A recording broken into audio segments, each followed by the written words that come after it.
All right. Welcome everyone to the further evaluation workshop for the Blacklock Point Marine Conservation Area.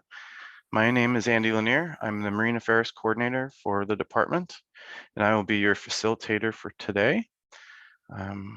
I will move us forward a little. You are just confirming you're seeing my screen? Yes. Yes, great. So I will walk us through our agenda and our what we'll be covering today. After I do that, we'll go through introductions to the group, and then we will have a public comment opportunity, followed by a very quick note on tribal consultation. And then we will have a presentation to remind us all about the kind of factors and recommendations in the proposal in front of us today for Blacklock Point. We have a short break scheduled, and then we will launch after that break into the meat of the agenda today, which is the discussion about the evaluation and the recommendations. And we'll have a conversation about all of those elements. I did add an additional public comment opportunity, as I've done consistent in the other workshops, to allow folks who are not a part of the panel to be able to provide their perspectives and opinions. And then we will wrap up the workshop with some next steps and opportunities for additional public comment and description of the process moving forward. Before we go into those ground rules, what I'm going to do is stop sharing so I can see you all. And then I'm going to walk us through introductions of our panel first, and then members of the public after that. So I'm going to go by who I see on my squares first, and I will start with Larry. Okay, can you see me okay? Yes, we can. Well, hi everyone, I'm Larry Bash. I'm one of the main contributors to the Blacklock Point MCA proposal, and look forward to speaking with you and updating you and answering any questions you might have with the help of some other folks on our team. And Jessie? Hi, thanks, Andy. My name is Jessie Jones, and I am the volunteer coordinator for Coast Watch, and I am here representing Oregon Shores today. Great, thank you. Larry, is there anyone else that you would characterize as a panelist that you want to introduce themselves on behalf of Blacklock Point? No, I see that Philip is in the audience, but I think between Jessie and I, and perhaps anyone else that tunes in subsequently, we should be able to try to address your questions as best as we can. Okay, great. I will transition now into staff introductions, and the first one I see is Sean Stevenson. Sean Stevenson, U.S. Fish and Wildlife Service. I'm a wildlife biologist at the Oregon Coast National Wildlife Refuge Complex. Sean, Laurel. Good afternoon, everybody. Laurel Hillman, Ocean Shore Resource Specialist with Oregon Parks and Recreation Department. Happy to see folks. Next on my screen is Guy. Good afternoon, everyone. Guy Rodrigue. I'm the Central Resource Manager with Oregon State Parks, including the Ocean Shore Program. Thank you. And Dave Fox. Hi, I'm Dave Fox, Oregon Department of Fish and Wildlife Marine Resources Program. Thanks, Dave. Michael. Hi, folks. Michael Moses, Estuarine Resilience Coordinator at DLCD, former Rocky Shores Coordinator. Thank you, Michael. Joe Kennick.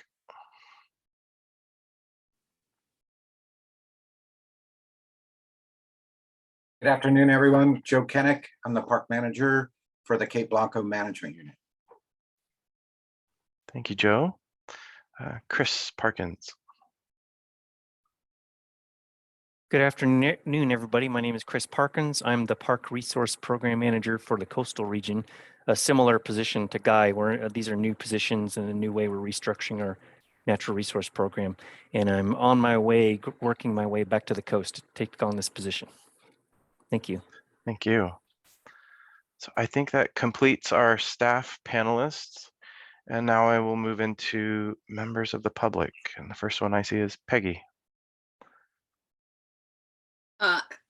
Thank you, Andy. I am Peggy Joyce, and I am a member of the OPAC board. Thank you, Peggy. Fran. Hey, good morning or afternoon, everybody. Fran Recht. I'm a newly appointed OPAC member representing local governments, and I live in Depot Bay. Thank you, Fran. Joe Liebezeit. Hey, everybody. My name is Joe Liebezeit. I'm with Portland Audubon, and I'm also on OPAC as well, newly appointed. I hold the statewide conservation seat. Thanks. Thank you, Joe. Dick. Good afternoon, everybody. I'm Dick Vanderschaft with the Nature Conservancy, and I was on the Rocky Habitat Working Group. Thank you, Dick. Charlie. Hey, Charlie Plyben. I'm the Oregon Policy Manager for Surfrider Foundation, also sort of winding down my term on the Ocean Policy Advisory Council. And I also was on the Rocky Habitat Working Group. Thank you, Charlie. Philip. Hello, thanks. This is Philip Johnson. I'm Executive Director of Oregon Shores Conservation Coalition with both Larry and Jessie here who have been intimately involved in this. I am mostly here to support and learn myself. Thanks. Thank you, Philip. I see a phone number on the list, and I don't think that's associated with anybody's username. Last 4 digits of the number are 0223. You want to speak up? Let us know name and affiliation if you have one.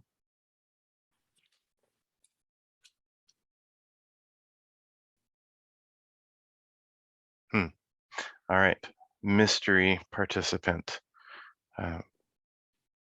And I do see that Amanda has joined us. Amanda, you want to introduce yourself? I'm with the Oregon Coastal Management Program. I am the administrative support. Thank you, Mandy. All right, I'm going to share my screen again. Moses is asking me, maybe we should remove the call-in. Let's hold and see if it causes any issues, Moses, on that.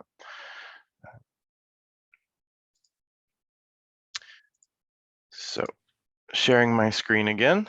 Are you seeing that now? Yes. Great.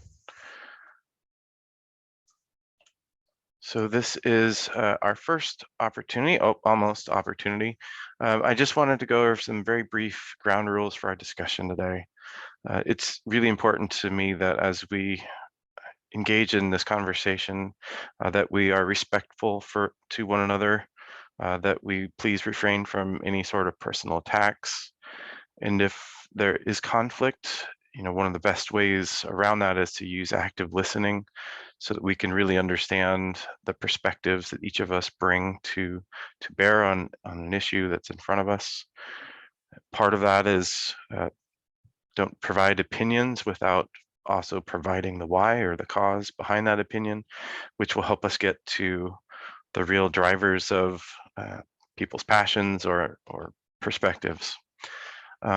And where possible, panelists for today, please use your cameras on during the discussion. That will help us to focus our conversation and allow members of the public to follow as best we can in our virtual world, the conversation that's occurring.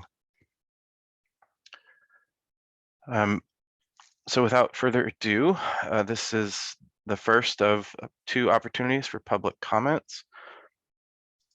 Please raise your hand and/or let me know via chat if you would like to provide a comment. Jessie, I know you mentioned you may want to do so. Do you want to do so now? Sure, now's good. Great. So hello, everyone. Many of you I know and may have spoken to.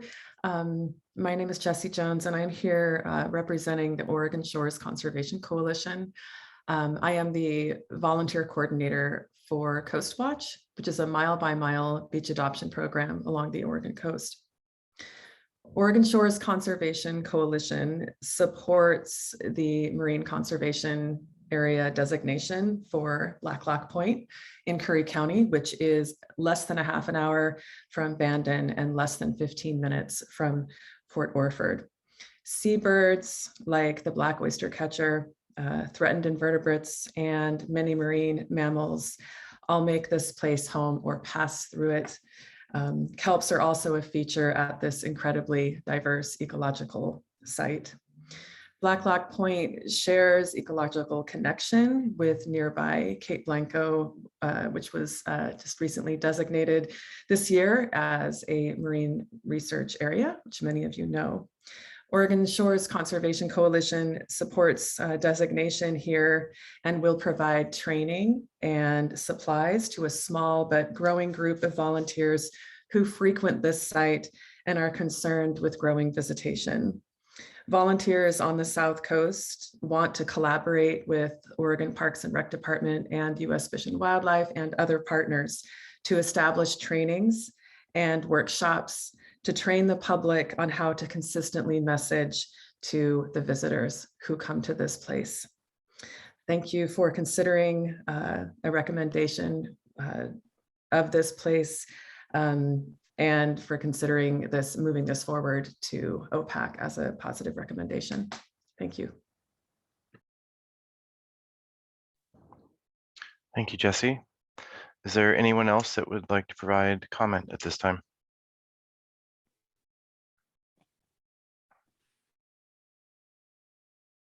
Okay, I'm not seeing or hearing any other, so shall move us forward. I just wanted to provide a note to everyone, and if there were any tribal representatives on the line today, I would offer the opportunity for comment to them. I do not see any that I'm aware of, and so I will just provide as a note that the state of Oregon has a government-to-government consultation responsibility with our coastal tribal nations, with all Oregon federally recognized tribal nations, but in particular our 4 coastal tribal governments have been most interested in our ongoing Rocky habitat management strategy work. As these proposals move forward, we will be initiating and providing an opportunity for that consultation to occur. And if there are findings or if there's anything to bring back in relation to the proposals as a result of that consultation, that will be provided during the fall OPAC meeting, so that OPAC has that information available as a part of their decision-making process. So we now move on to our proposal presentation, which will be provided by Larry Bosch. And I'm going to stop sharing. I'm going to make you a host. And Larry, you should now be able to share your screen. Okay, thank you. Just let me know when you see it, please. Yep. Okay. We don't see it quite yet. Oh, okay. Did you hit the little share screen button on the bottom of your Zoom? Yeah. And select your presentation or the window that's active. There we go. Okay, great. Good to go? Yes, that looks great. Great, thank you. Well, first off, I'd like to say greetings to everyone from our beautiful South Coast here in Oregon. In particular, I'm really pleased to see folks from OPRD and OPAC that we haven't met yet, and of course those that we have as well. We look forward as speaking for the public to future communications, cooperation and coordination with all of you. So thank you for being here. I'd like to thank all of you for the opportunity to present the public's updated responses to the agency's considerations for the Blacklock Point Marine Conservation Area proposal. The public, first of all, would like to acknowledge that Blacklock Point and surrounding areas are the ancestral lands of some of our native tribal neighbors and friends who continue to value and use this area to perform their traditional activities. Now, you're going to see a lot of words on slides. Don't worry. We apologize for the amount of text, but we just don't have two screens and the ability to share presenter notes. So you don't have to read, just listen. Hopefully you'll enjoy some of the nice photos. Okay, so with that in mind, a little bit of an outline. Basically two parts to our presentation. First, an overview of the goals, aims, and features of the Blacklock Point MCA proposal, and then the 2021 agency considerations and updated responses by the South Coast Rocky Shores Group and Oregon Shores Conservation Coalition on behalf of the public. Let's see, there we go. So just to orient you, here's our coast. You can see Blacklock down on the lower left. We'll zoom into the south coast here. You can see Blacklock is between Langlois and Port Orford. And if we zoom in down to Curry County, Blacklock is very close to and north of Cape Blanco, which Jessie referred to earlier, so I won't have to again. To give you a little bit of an idea of where Blacklock Point, the proposed MCA, sits, it's down here in the lower portion of the screen, and it's nested within its surrounding watersheds. And unfortunately, this presents a problem for the marine resources, which are significantly impacted due to some land use practices in the watershed, particularly impacts on the kelp forests and their community. Okay. So just a quick word on public support of the proposals, and this is now old data, but Blacklock Point has received 60+ comments and many more counting. This is about 2 times more public support than the average of each of the other proposed sites.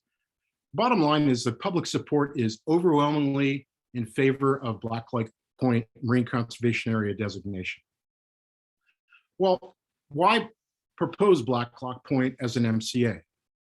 This rocky coast is faced with documented, unprecedented, multiple, and severe threats or impacts at local and coastwide scales. At the same time, Blacklock Point rocky shore habitats currently have lower levels of protection relative to adjacent upland or offshore areas, state park and fish and wildlife refuges offshore, respectively.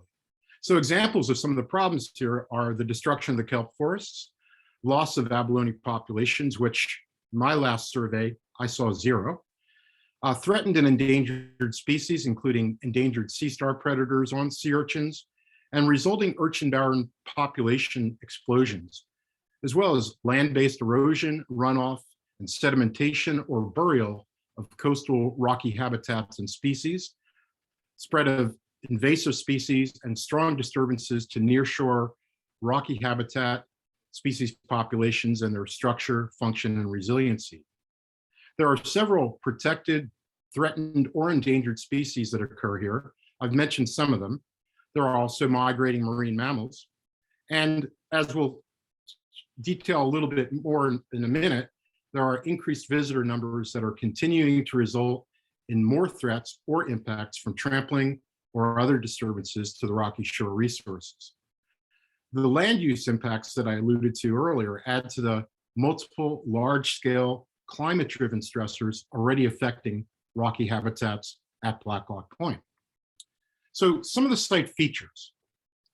There's very high rocky habitat diversity, including intertidal rock benches, boulder fields, subtidal rocky reefs, offshore islands, and kelp forests, and a high diversity of resources and species, from marine plants and invertebrates to fishes, many land mammals, including black bear and river otters, occasional scout sea otters, and other marine mammals, particularly several species of seals and sea lions, which feed, haul out on, or pup their young.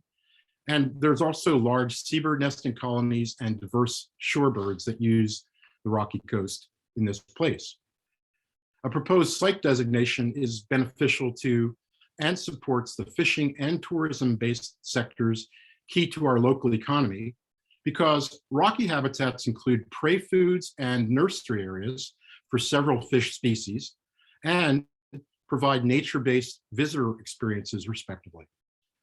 The Marine Conservation Area or MCA designation allows maximum management flexibility as stated in the Rocky Habitat Management Strategy by the use of proposed non-regulatory management measures, which we'll call NRMMs or measures, which are preferred and supported by the public and apparently by several agency representatives as well. Geological landforms like the rocky shores, offshore rocks and islands, and the unique coastal cliffs at Blacklock provide habitat and dramatic wild seascapes appreciated by all visitors. So basically, this was a situation before several of the insults to our coastal resources. This is a bull kelp forest, not taken at Blacklock, but very similar to the ones that were here. Unfortunately, this same type of area looks like this at present. But it is possible to restore these habitats, and I think that that should be a very high priority and one of the benefits of MCA designation. In terms of site goals and aims, there are, as you can see, several. First, to engage stakeholders to support agencies to achieve the designation goals and objectives and related management measures. Second, enhance public awareness and understanding of rocky habitats and resources by fostering the volunteer program to serve the public in terms of, let's say, things like education and monitoring in support of OPRD and other partners. Third, identify the knowledge and management gaps to fully achieve site designation goals and implement monitoring, interpretation, and other management actions and related metrics to fill management gaps. Fourth, use brief public education encounters with trained volunteers to achieve visitor conformance with site and coastwide policies, rules, and regulations. To contact agency personnel in cases involving risks to human safety, threats or damages to resources, or any emergency conditions. And fifth, to monitor and maintain existing access to rocky habitats and cooperatively design, place, and install signage at agreed upon appropriate places, such as the trailheads. Now, sorry, let me go back. The aims include prevention or reduction of on-site human-caused disturbances, threats, or impacts to the many living resources in the area, and also to try to get a handle on some of the ongoing vandalism, for example, to the cliffs themselves. To allow conditions for recovery of the structure, function, resilience, and provision of ecological goods and services provided by rocky habitats, especially kelp forests in the proposed MCA. These areas are catastrophically being impacted by changing ocean conditions and some local conditions. And lastly, to provide public engagement and education about natural and cultural resources and visitor behaviors to protect these resources and visitor safety through friendly peer-to-peer brief encounters with volunteers. Now, talked a little bit about the site characteristics. Let's move now to the agency's final recommendation implementation considerations for Blacklock Point that were finalized last year. And we'll go through each of these one by one. The first consideration is management changes with respect to the status quo, balance between site goals and use, and upland management. We'll discuss the upland with the third consideration a little bit from now. The second consideration, challenges to the stewardship program implementation. For example, access, enforcement, infrastructure, agency capacity, and support. Reconciliation of boundaries with respect to the statutory vegetation line, inclusion of the northern cliffs. We, the public, believe that these are all valid recommendations worthy of consideration, and we now provide our responses to these considerations. First off, management changes with respect to status quo, balance between site goals and use, Quote, in the absence of regulatory changes to site management protections, the proposal does not actively change the status quo of current management, unquote. One of the considerations here. The public response is that the public understands that under the past, present, and expected future status quo, where there's limited agency capacities and budgets, there is little to no ability for existing regulatory management measures alone to achieve a balance between rocky habitat site goals and uses. Non-regulatory management at Blacklock that we propose is adaptive to changing visitor use patterns and changing environmental conditions. And these proposed measures will change the status quo using volunteer efforts that bolster much needed best management practices that agencies currently don't have the capacity to provide. Implementation of a trained volunteer cadre and non-government funding accessible after designation will balance site goals, uses, and visitor and resources protection. And I'll just add that having worked for the government for many years, happily retired, we're not from the government, but nonetheless, we are here to help. So in addition, the status quo in large part is also that visitation to public lands, especially state parks on the Oregon coast, continues to rapidly increase at unprecedented pace and numbers. Record-breaking crowds in 2020 and 2021 were recorded by Oregon state parks and others. Most of this tourism growth happened on the Oregon coast. According to OPRD, a record of over 31 million people visited coastal state parks in 2021. According to OPRD data, nearly 8 million people visited in 2021 than in 2020, and nearly 2 million more people visited than the previous record set in 2017. I think everyone acknowledges, and this includes staff within OPRD, that this trend will certainly continue unabated into the foreseeable future. We've heard this also from the tourism sector and from a lot of information that we've read and spoken to folks about. Now this and the next slides are example screen grabs from Instagram and other social media sites that tag Blacklock Point, of which there are now at least 442 tags. So our bottom line here, the message we want to get across is that Blacklock Point is already a very well-known, popular, and frequently visited destination. A couple of examples of this. Here's from just a couple of weeks ago, talking about the coast at Blacklock Point and just to the north at Flores Lake. And then there are previous examples from the internet and other sources. The point is that Blacklock Point is out there. I guess you could say that the bull is out of the gate. We're just going to have to work together to figure out how to best manage for the increase in visitation. Now, lastly, as far as the balance between site goals and uses with respect to status quo, the public widely acknowledges that the issue at Blacklock Point, and coast-wide for that matter, is not, quote, build or designate it and they, visitors, will come, unquote. The reality on the ground at Blacklock and elsewhere is build or designate it or not, and they, the public, will come no matter what. The data-based upward trend in visitation will continue regardless of management or designation type into the future.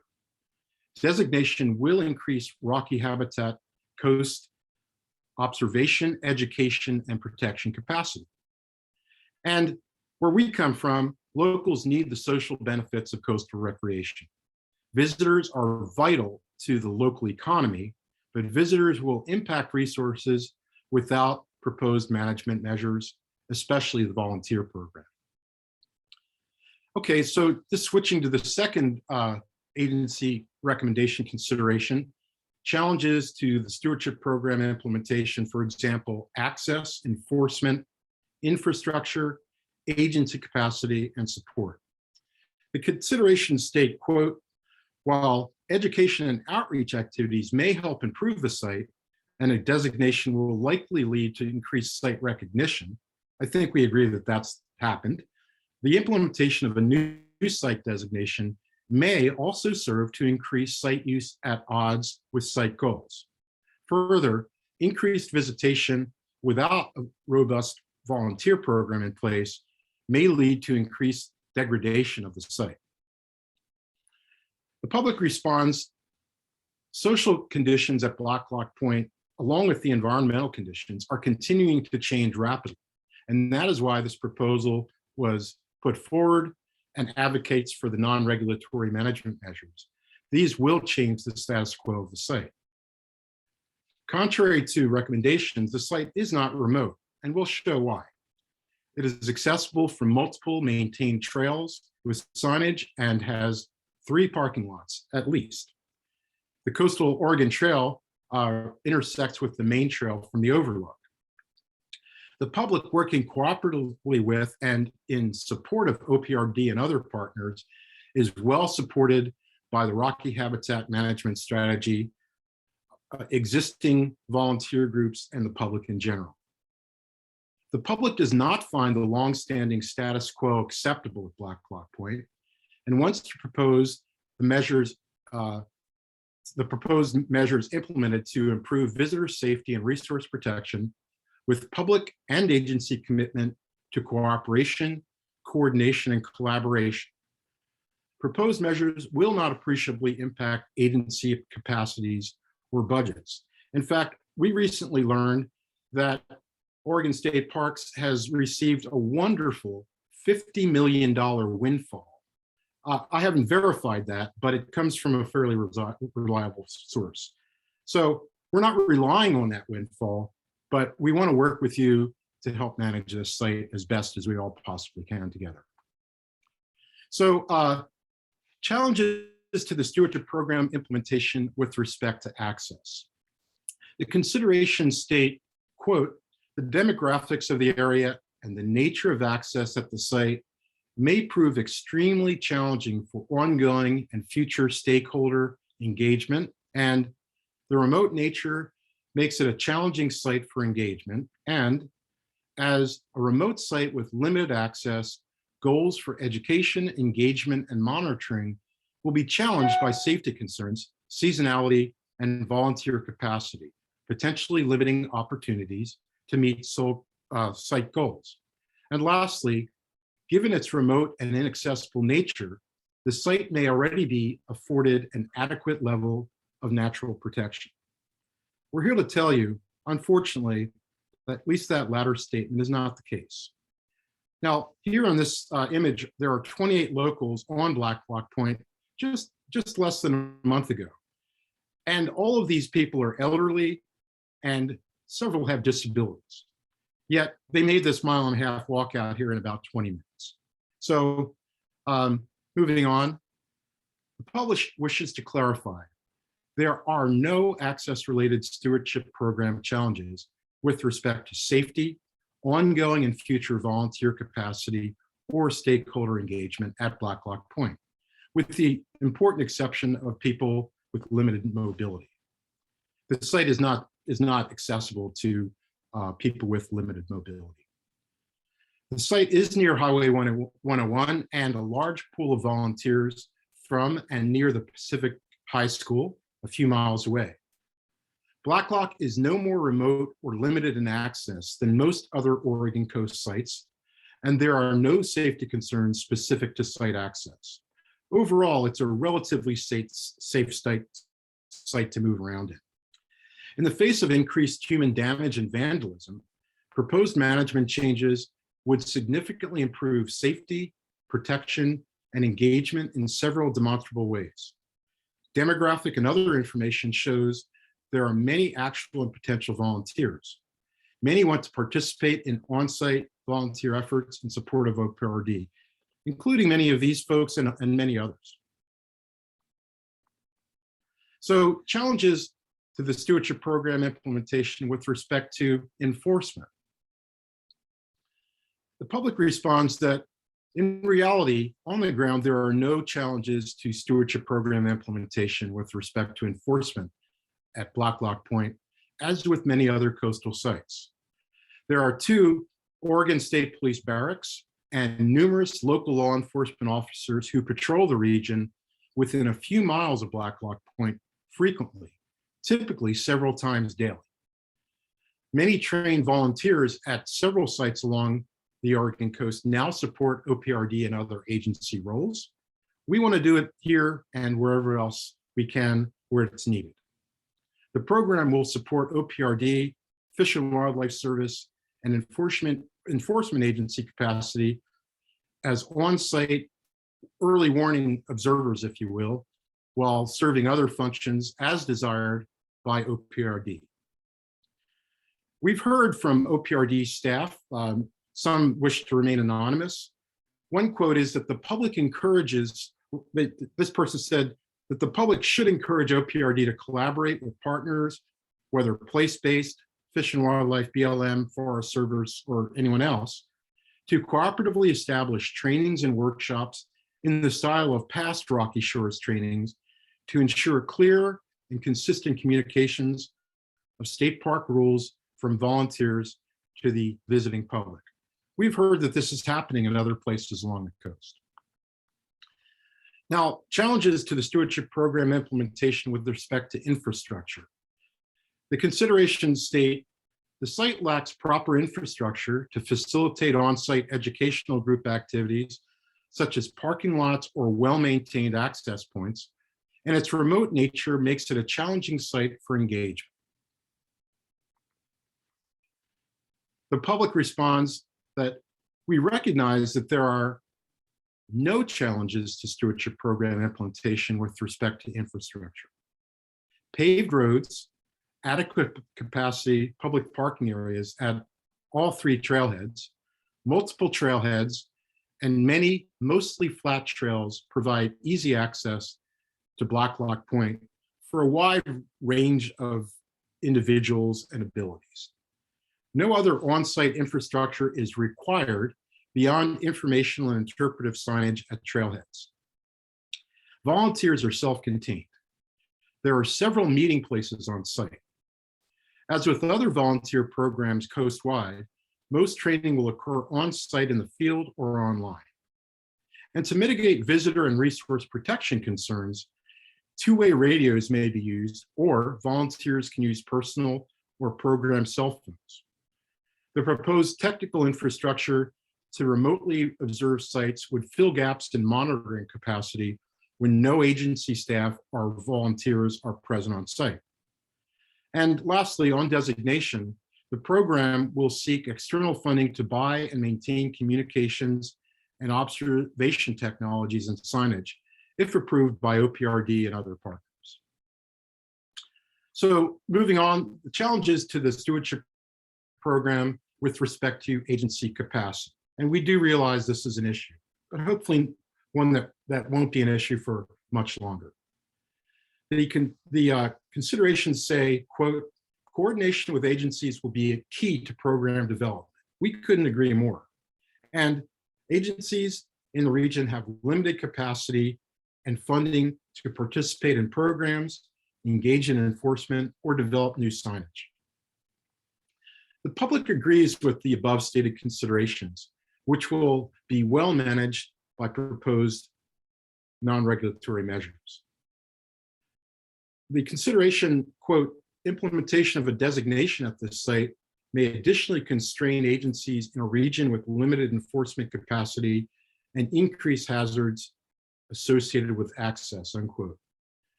The public understands, in contrast, that designation implementation will significantly enhance, not detract from, agencies' capacities and decrease, not increase, hazards associated with lack of capacity. Implementing the volunteer program would require limited agency involvement and little to no added burden. The agency involvement would have some initial modest effect on capacity and budget, but involvement by agencies would be minimal certainly compared to the services to agencies that would be provided by the on-site volunteer program, and any agency costs would be more than offset by program support of pressing site management needs. Now, challenges to the stewardship program with respect to support, and that's both human support and financial. The public responds that several coastal volunteer stewardship and education programs and resources exist locally and coastwide. All are fully operational, demonstrably effective, for example, Coast Watch and Shoreline Education for Awareness. Groups and individuals are committed and ready to contribute to a Rocky Coast volunteer program at Blacklock and also expressed interest in other sites. In fact, there has been interest expressed to have a group that provides volunteer services at both Blacklock and Cape Blanco. There are strong indications of the ability and support of our partner groups to obtain funding to implement the program and related communications, including signage, independent of agency budgets. The interest and desire and the good faith pledges of South Coast and other stakeholders to support OPRD and partners and to protect Rocky Coast habitats at Blacklock shouldn't be underestimated. We want to help. The last of the recommendation considerations is reconciliation of boundaries with respect to inclusion of the northern cliffs here at Blacklock.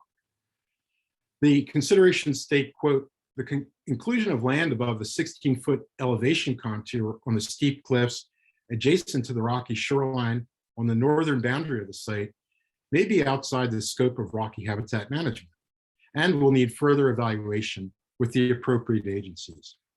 We're going to help with your work on here and zero it out. Because with respect to this consideration, reconciliation of the boundaries with respect to the vegetation line and inclusion of the northern cliffs, the public agrees with this consideration. Volunteer stewards can observe the cliffs to help prevent vandalism that is ongoing as part of their support of OPRD management efforts. We support this recommended consideration for landward boundary change to the mean high water line for the proposed Blacklock Point Marine Conservation Area. No changes to upland management were proposed. The proposal recognizes the sensitivity of both upland and Rocky Coast habitats and resources, including the cultural resources. And the proposal offers volunteer support of agency management needs anywhere on site, if desired by OPRD, and only if. So that's all we have. We thank you all very much for your time, your attention and consideration to reviewing the public's updated responses to the agency's considerations for the Blacklock Point MCA proposed designation. Thanks for showing up. Thank you very much, Larry. At this time, I'd like to offer an opportunity for any clarifying questions from our agency panelists. And if we don't have any of those, then we do have a break scheduled and I will honor that break. But any clarifying questions?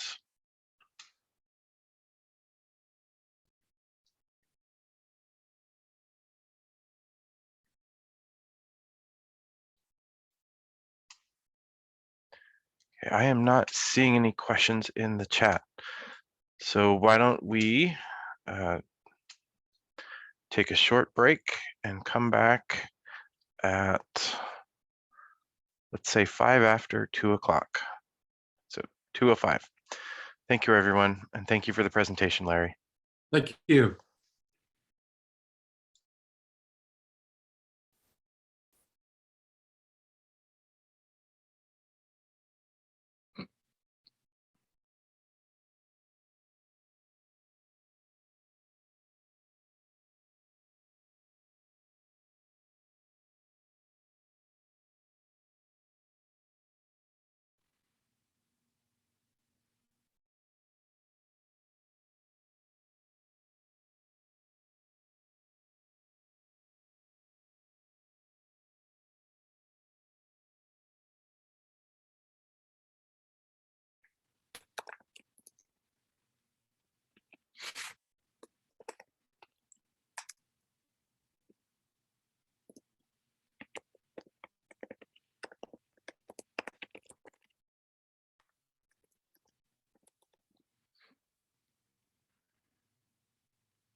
As folks are coming back in, either you turn your video on or give me a thumbs up. Let me know kind of when you're back. That would be appreciated, and then we'll get going. I know I'm a little early.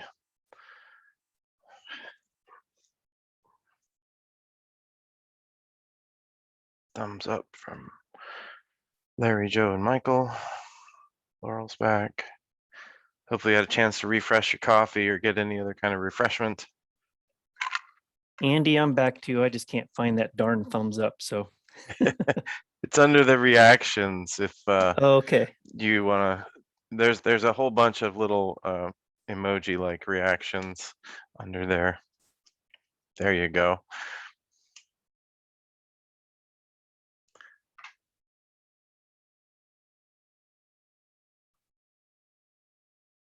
it seems like we were doing everything by Zoom when COVID first kicked in, and then as agency we kind of started leaning more and more towards Teams. So it's like, well, how do you do that again? Yeah, right there. And of course, then there's still GoToMeeting, which is out there, or GoToWebinar, or the WebEx, and there's a plethora of different technology platforms that are all vying for that market share. Yeah.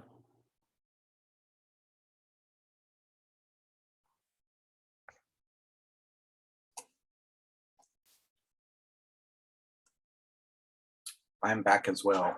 Great. So Larry, this is Peggy Joyce. If I come down to visit your site, do you have someone who can show me around? Or can I We'll get make in it touch with happen. you? We'll make it happen, Peggy, for sure. Okay, great. In fact, as I recall, you're a new OPAC member, is that right? Yes. We'd be happy to set up individual tours or have all of OPAC come down. Okay, I think I'll come down by myself. I think getting OPAC together is like beyond my scope, but I do want to feel like I know what I'm talking about when I get to the meeting. Thank you, though. Yeah. Thank you. Well, we have hit 2:05, and I think we have our panelists back, so I'm going to get us going again. Just to remind folks, I am structuring our discussion this afternoon really as a conversation amongst the lead proposal authors and agency staff. There will be an opportunity, an additional opportunity for public comment following our discussion for anybody who's on the line and is not in either of those two different groups. So with that, I'd like to move us forward. I think Larry provided a great overview of the considerations that we identified in our recommendation. And what I would like us to do is to just kind of walk through those. So I want to open the floor, and I'm actually not going to keep my slides up because I would prefer to have a face-to-face conversation with those of you who are here. And then as need be, I can pull up maps, or I can pull backup documents, or Larry could probably even pull up his slides if we want to reference any of those again. So without further ado, let's maybe take a look at that first bullet, which I will just drop in the chat here. And that's related to management with changes with respect to the status quo. And you know, one of the biggest things that I heard during Larry's presentation is, again, the act of having a designation enabling and providing leverage for the groups who are in that area to gain capacity and create volunteer stewardship focused programs. So any of my other agency panelists want to kind of chime in and ask questions or provide thoughts on that broad topic?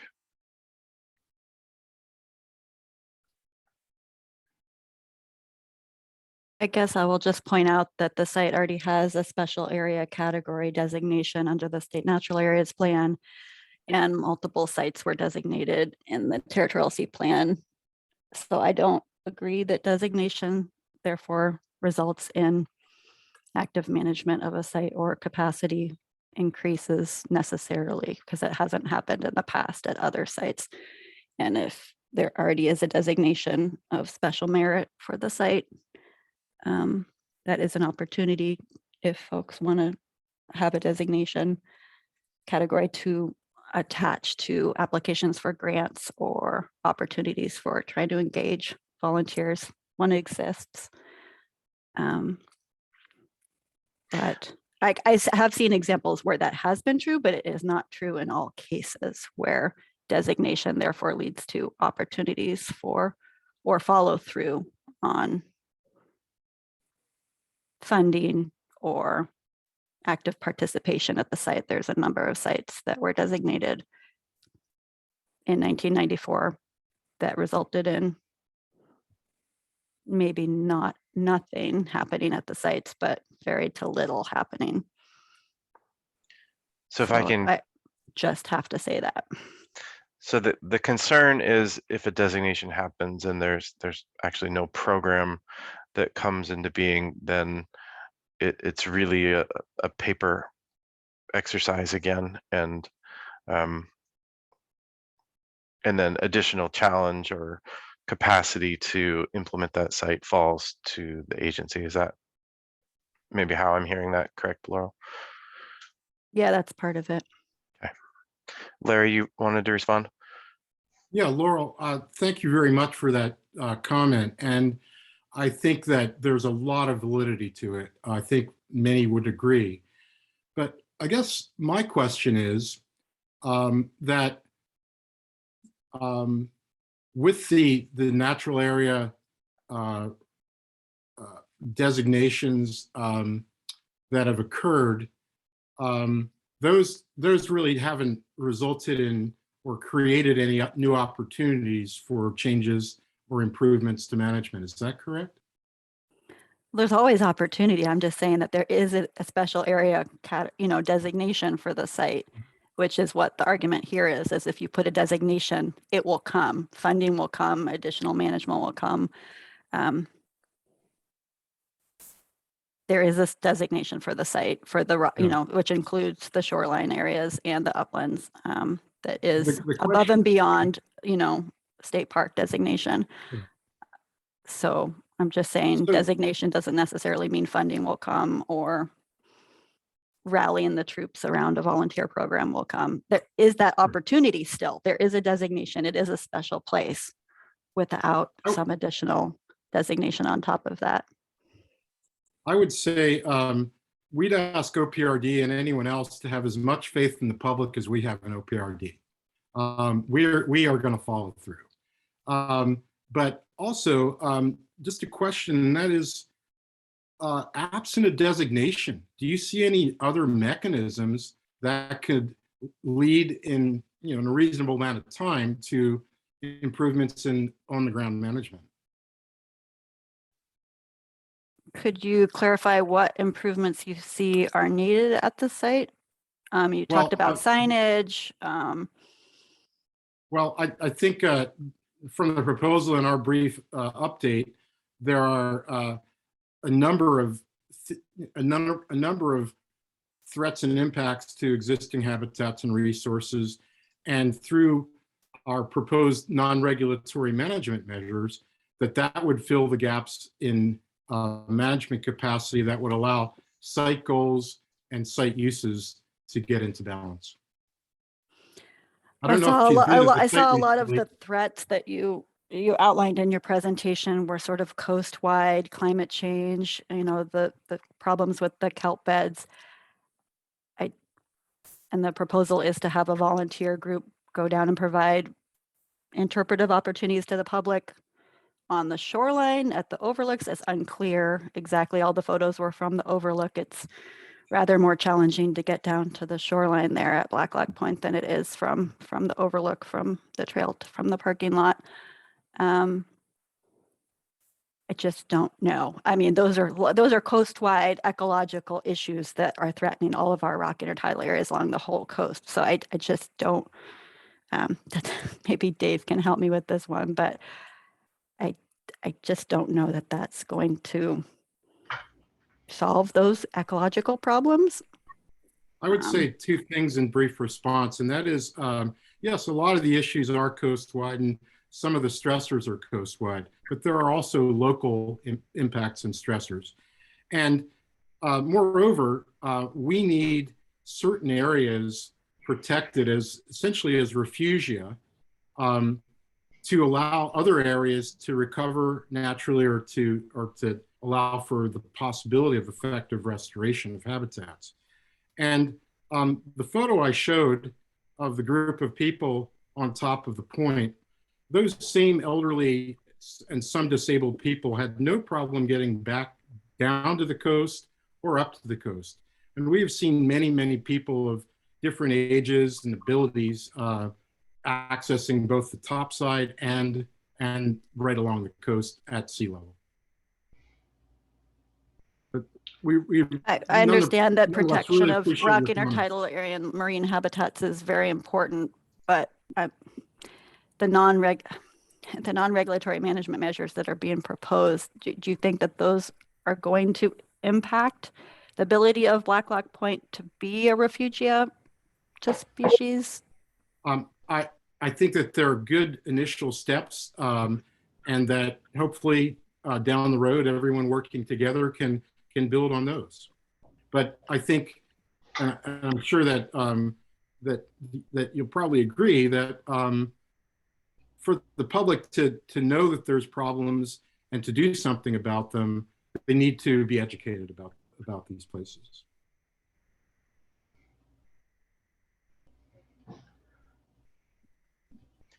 I was wondering, Laurel. Dave came off mute, so he might have some thoughts.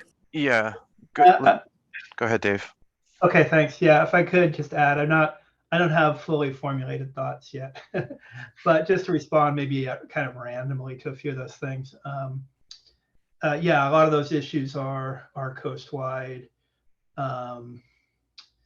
You know, you could argue that every little bit helps. You know, helping one spot, you know, is one increment toward, you know, solving those problems.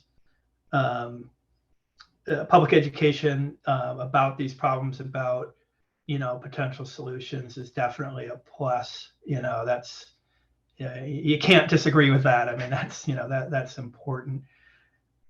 Although the thing that keeps coming back to me is, you know, looking at one site, you know, just kind of in the silo, you know, all those arguments apply. But, you know, when I look at the whole coast, when I think of public education and, you know, making incremental changes, I tend to go toward the sites with lots of public use. You know, and Blacklock Point, you know, as you guys said, it's increasing, but still, it's still a couple orders of magnitude less use than a lot of sites.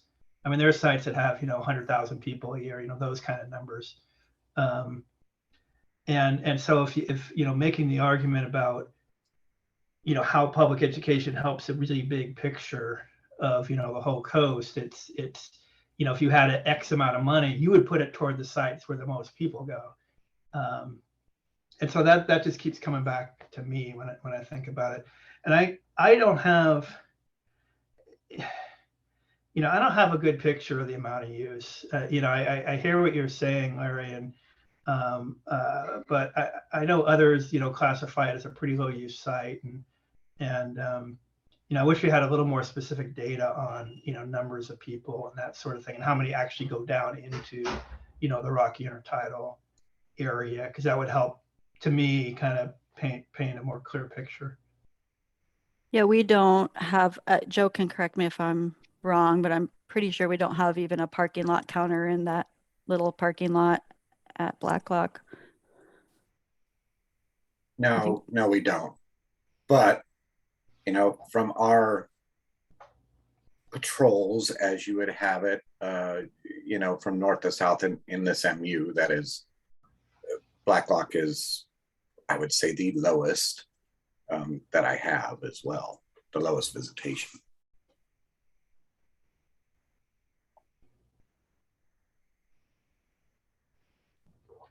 Jessie, did you have something you wanted to say? I just was curious about the natural area designation that Laurel's talking about. She said that it extended to the shore. Is that true? I believe it does. I'd have to go look at all the maps. They haven't updated the management plan for that. Isn't it the a couple Flores years. Lake? Isn't it the Flores Lake natural area, or is it a Blacklock natural area? Because what I remember from research is that Blacklock Point was looked at to be designated in like 1978, but it never happened.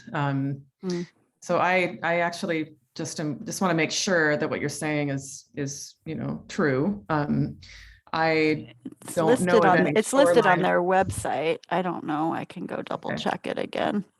But I just But don't it's know another that- avenue for designation if it never got formalized. It's an interesting process. So I'd have to double check, but it is listed on the plan. So whether or not it got formally adopted, I'd have to check with the person that is in charge of that. Okay. Plan. It would just be good to know what the facts are here if we're talking about that, and if it does extend to the shore, which I don't think those natural areas do, which is I think why one of the reasons why this place was proposed. There's a whole chapter in that talks about the shoreline areas. It definitely does extend to the shoreline areas and in other places. So I'd have to double check the Blacklock one to see if that descriptor is in there for the marine habitat, because there's a whole chapter in the natural areas plan that Andy's worked on about the marine areas. Yeah, I remember providing those to I think it was Jimmy Kagan who was working on that at the time. So I remember providing all of the state management areas for, near shore, the marine gardens research areas and habitat refuge. So I believe that they are included in the plan more broadly, but I'd have to go back and check. I think the broader issue is, right now the attention is on this opportunity that's in front of us as a part of the proposal process. And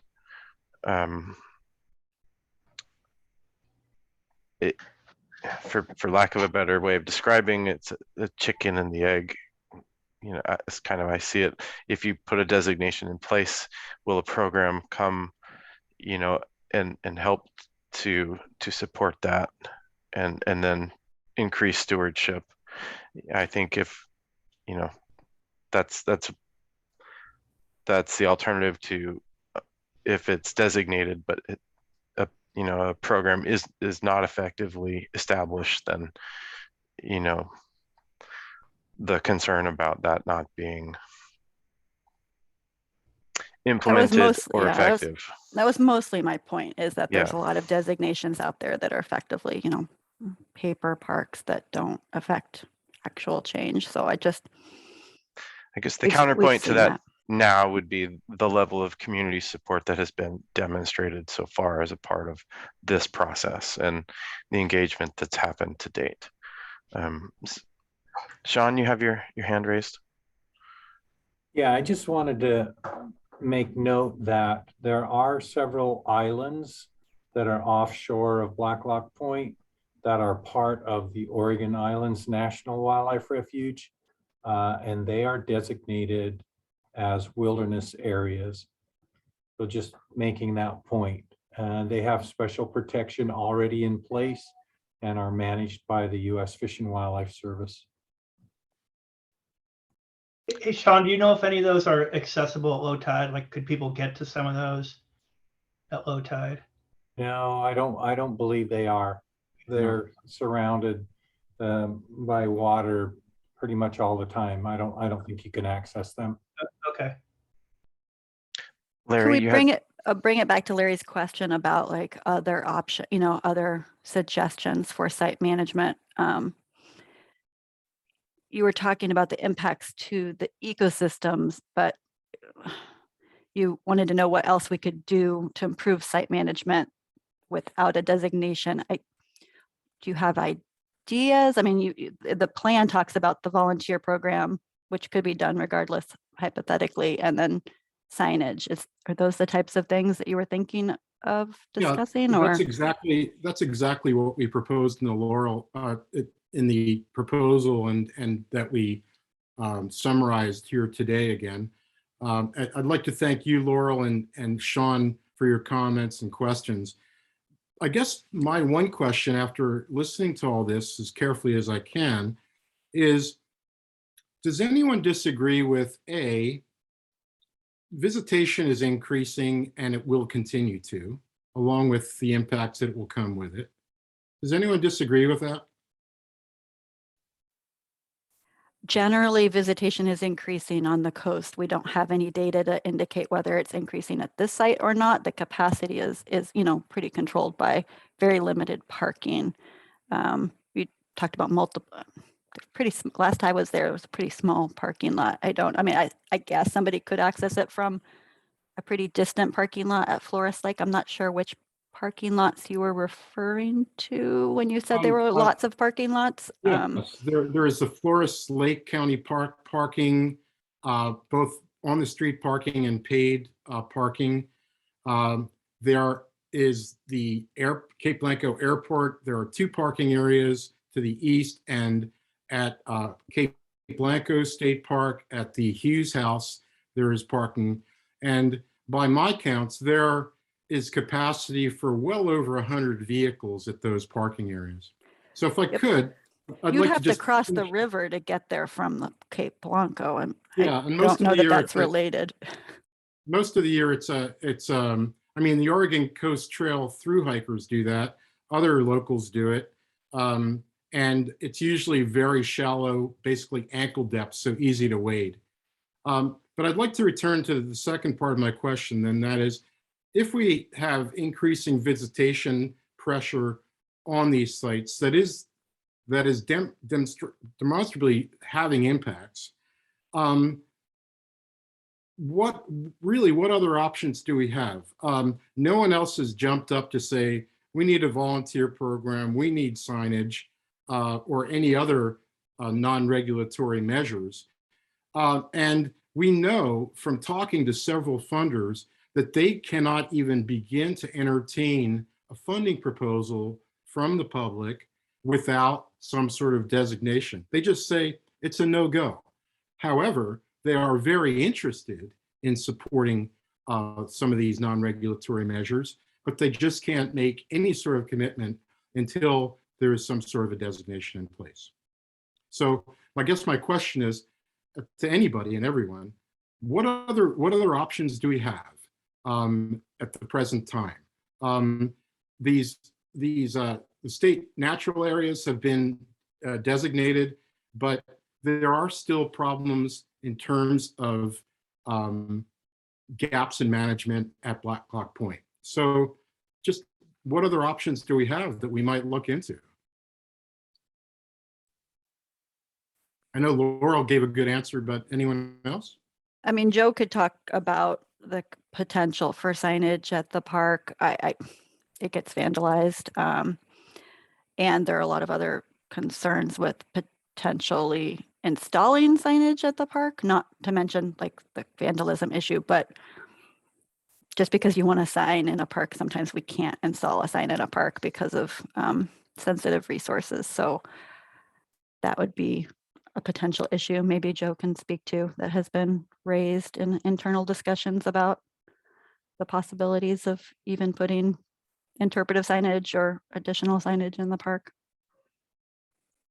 Yeah, I mean, oh, sorry, go ahead. I'm sorry, go ahead. I just, as far as signage goes, trying to think of where that would be. I see, I'm trying to see your name. Jessie pointed out that, you've got that parking lot there by the airport. There is some signage already at the Court Boyce Park. I would be concerned of vandalism out. I mean, if we wanted to enter a sign out there, we could do that already. We could do that now without a designation. It would still take a while to get considerations through tribes and archaeology, of course, and then looking at what that verbiage needs to be as well takes some time as well. I don't see a need for a designation for signage for that though. Thank you, Joe and Laurel again. In the proposal, we've proposed signage at the two trailheads, one at the airport, right at the beginning of the trail, and the second at the north border at the start of the vegetation coming down from Flores Lake. We've talked about, several people in the community have talked about improving signage and other management measures in the area for a long time, but nothing has really gone anywhere. And I'm not saying any fault or any blame, but there has not been an impetus. And that's something that the public wants to and is providing, is to basically provide an impetus to provide support for our state parks, particularly at Blacklock.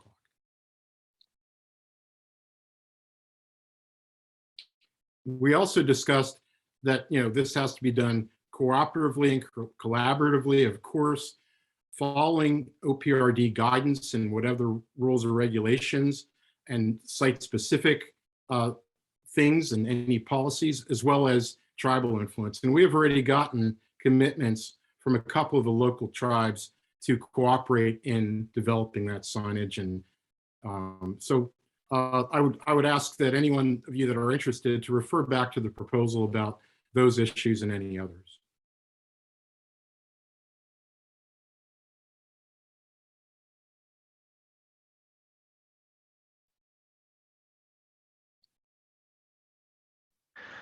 Looks like Jessie, you've put a couple of things in the parking or in the chat related to communications with the Coquel Indian tribe through conversations with their tribal historic preservation officer.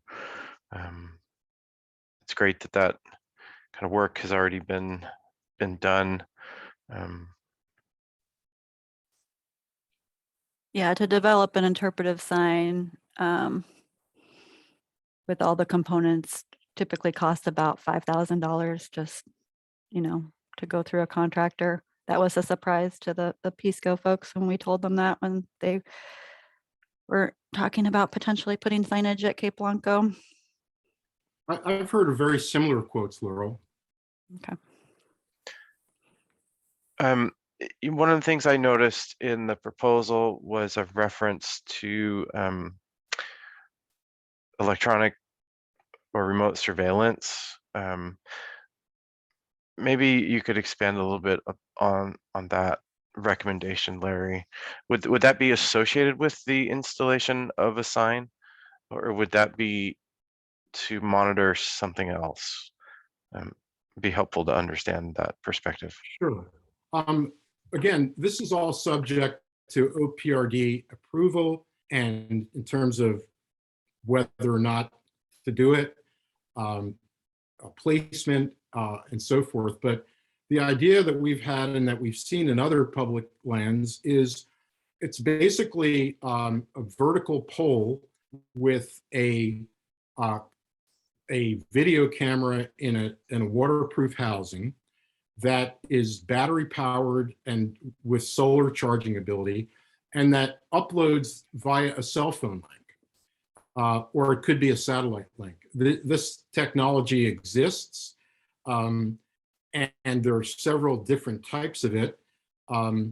They're compared to other types of infrastructure, it's relatively unobtrusive, but it does have the fingerprint of man. So our idea has been to, if approvable, locate that in an area that is as unobtrusive and as unnoticeable as possible, so that we can monitor visitor activity at Blacklock at the point itself one suggestion was to place it below the level of the cliff tops, where it wouldn't be seen, perhaps surrounded in one of the patches of vegetation.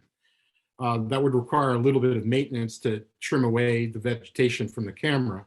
But the idea being that state park staff and volunteer programs can't be there 24/7. And this was recommended as a solution and supported by several members of the public. And we're open to discussion and anything related to the possibility of installing something like that.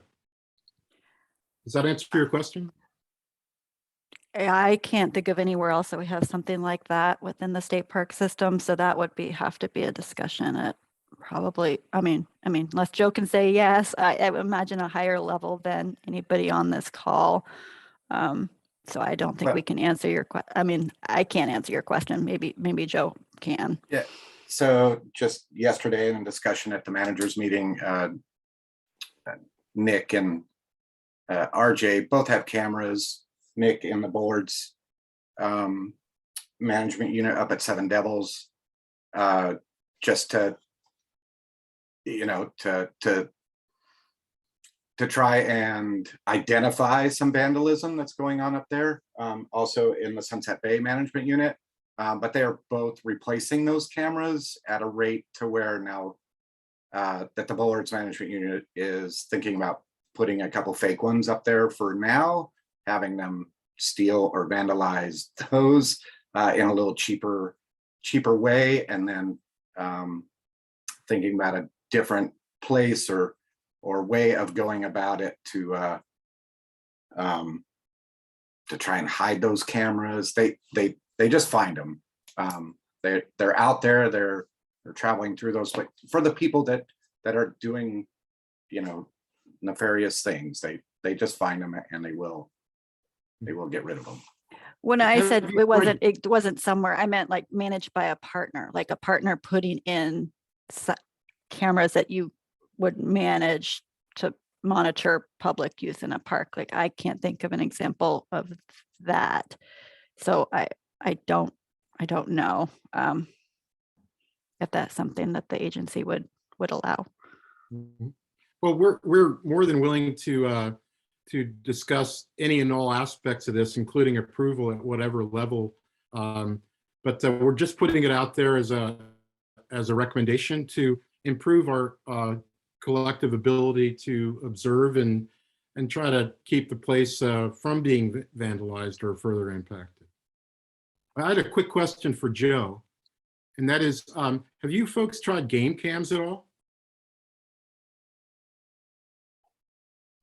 Yeah, so that was like the first generation that boards had tried, was just straight up game cams. They've kind of moved on to infrared license plate reading cams, because that seems to be what the law enforcement is needing from them to be able to move forward on the problems that they're having. Great, thank you. I think Jessie makes a good point about how cooperative signage development can be a long process. It takes capacity. I think it's good that you pointed that out, that it was a long but rewarding process. I agree with you. Working on signs collaboratively with partners can be very rewarding, and you can come up with a lot great product at the end, but it is a lot more work than most people think going into it. So a lot of partners say, we can make you a sign and we'll give it to you. It never works out that way. It ends up taking a lot of time and a lot of work by all parties to get to the point of having something that we can put in the park that everybody's proud of and everybody that can agree to it. So recognizing that those are long, drawn out processes to get a product is great, because that is very true. And there is a continued capacity issue for engagement in those things. And Joe can speak to that. You mentioned our bond money that we've received, and none of that goes to staff. That's all for capital infrastructure and development. And those projects have already been decided upon and are moving forward. So it does not solve our staff capacity issue whatsoever. I just want to say, Laurel, that I agree with your comment about these things taking time. I worked for the National Park Service for many years and worked with partners and other agencies to develop and place signage. You're right, it does take time, but what I found is that people have really gotten into projects like that and have, become dedicated and really helped to move those things along. So we also acknowledge that it would take a lot of time, but we're ready and willing to help. Jesse, you've had your hand up. Why don't you go ahead? Sorry. Thank you. Well, my point in sharing what I did in the chat was more that Oregon Shores does have experience in this, so it's not a surprise to me that these projects take some time. And I think that a long process, it was about less than a year, so that's not too long. I think that as state parks and federal agencies work more with the tribes, that these will probably happen a little bit faster as all of us begin to have experience in how to do this, where the funding comes from. They will happen quicker. So my point was not to point out that it is long, but that there are groups on the coast that are having more and more experience with this as we move forward. So thank you. Yeah, I've personally worked on lots of collaborative signage projects for the marine reserves up and down the coast with partners. And even when it takes a while when there's lots of parties involved. I mean, even when we do it ourselves, it takes a while just getting all the messaging right. And we're already experiencing some challenges with implementation of, Cape Blanco, for example, in the proposal. It was proposed that PISCO would, pay for the signage, but they didn't really anticipate how much it would cost, or so that's already becoming an issue with that location. Go ahead, Larry. You mentioned vandalism of signs, and I understand, I've seen that problem in many places. Fortunately, not so much in state parks compared to many other places so far, but I acknowledge that it occurs. And one of the things that we found out about when I was working on cooperative signage was that there's something now that signs can be coded with that make it very easy to erase vandalism. I don't know exactly what that substance is, but it's becoming very widely used. Just from experience on the South Coast, it's not really spray painting. It is removing and taking. And that would be hard. That would be hard to mitigate. It is. I mean, we have it right in the state park itself at Cape Blanco with the no horse signs, several others. Also on your point with signage, so not that it's the only factor, but it's a factor that I haven't had any local pressure or asks for any signage out at Blacklock myself.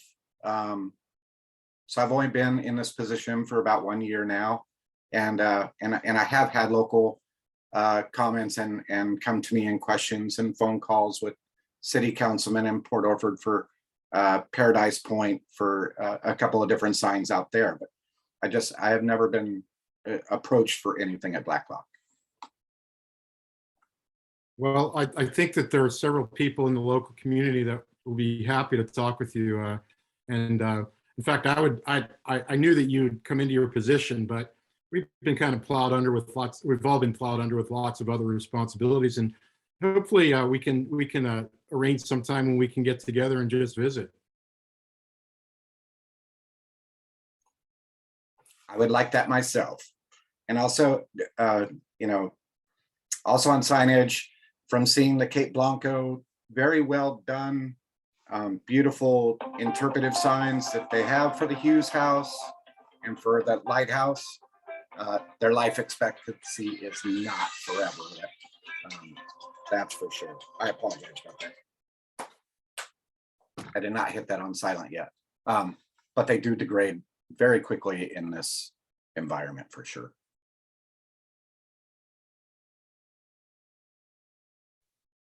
Are we still on this first item, Andy? I'm trying to keep track of what we're supposed to be. Yeah, we are. Although I think it's, interrelated with the second bullet, which is a part of the, the goals of stewardship and program. I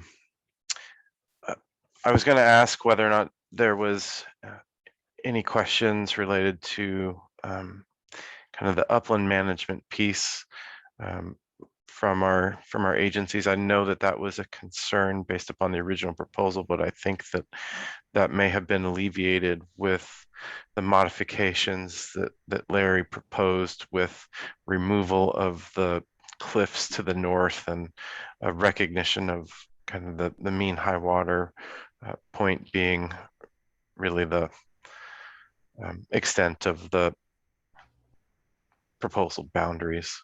Yeah, there were a lot of discussions. I remember back when we were in the working group about components of the proposal that were really about upland management, not just the cliffs, but other aspects of watershed impacts. And I'm not sure if those are still part of the proposal, since this is really for the Rocky shoreline, and I understand the connection, the connectivity, but I'm still unclear about that. So let me ask if Jessie and or Dave, if they have comments on the same thing, or if you guys' comments are on different, because I'd like to close the loop on this conversation and then yeah, my question was exactly what Laurel just asked. Okay, so great. I covered that. That's good. Yeah. Okay. So Larry, if you'd like to address that, go ahead. Yeah, just very briefly, we have never proposed any management measures for the upland per se. What we have proposed is if OPRD is interested and willing to help out to support OPRD management across the unit, and but again, only if that's something that OPRD desires. We have people that have experience in trail maintenance, for example, and that would be willing to come out as volunteers to help out with OPRD, to take your direction and guidance and give you a hand. As far as the upland areas outside of the boundary of the Flores Lake area,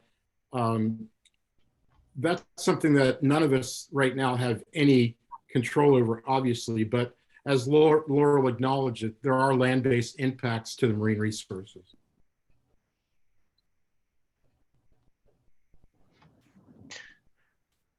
Jessie, I think you're next. Thank you. Oops. I just wanted to note Bob Morrow's comment in the chat. I did not even know about this airport restoration. He's absolutely right. This is a great example of getting ahead of the curve. I also want to point out Larry's slide that mentioned an article just 2 weeks ago, giving an explicit trail and access to the beaches from Flores Lake. I would also like to say that it seems that there's some fear from the agencies about what it would mean for them to be involved. And I think as just a public person, myself living in Oregon, I have a bit of a fear about what may happen to these places if we don't do some form of designation to them. So I think, when thinking about signs, for example, and what that would cost and how much time it would take, signage isn't always needed. Expensive signage isn't always needed. Volunteer interpretation does a great job of doing the work of signs in some places. But I do want, for the record, that statement from Bob to be recognized there in the comments. That's very interesting. Thanks for sharing that, Bob. Yeah, thank you, Jessie. I think it just goes to the broader challenge of resource management with increased visitation and how we manage resources effectively in responding to that. And that is where I do see value in a proposal like this, given the conversation we've already had about the potential concern of a designation coming into being without then any corresponding action. But again, I would reference comments from the area and in support of the designation. I feel like we're beginning to organically move into the next bullet item, which is challenges to the stewardship program implementation. And that entails the issues of access, enforcement. Maybe let's just stop there, and we can touch on any of the concerns related to the next 3 delimited items, which are infrastructure, agency capacity, and support after that. But let's just talk a little bit about questions or comments about the issue of access. Jesse, is that a new hand, or is that a hand previously raised? There we go. Okay. So we've heard that access to the site, really is from 3 directions: the north, the south, and the east. In general, with the east being the most common because of a parking lot right next to the airport. That's probably where most of the users would access the site. That's the only place I've accessed the site from myself. So I'm not as informed on the other 2 locations. Can you talk a little bit about, and this question is for Larry and Jesse, any vision that you had for, I guess, parts of the stewardship program at either of the 2 other kind of site access points? Did you have anything envisioned for those, or was it mainly kind of interpretive action or education up at that main access point to the east?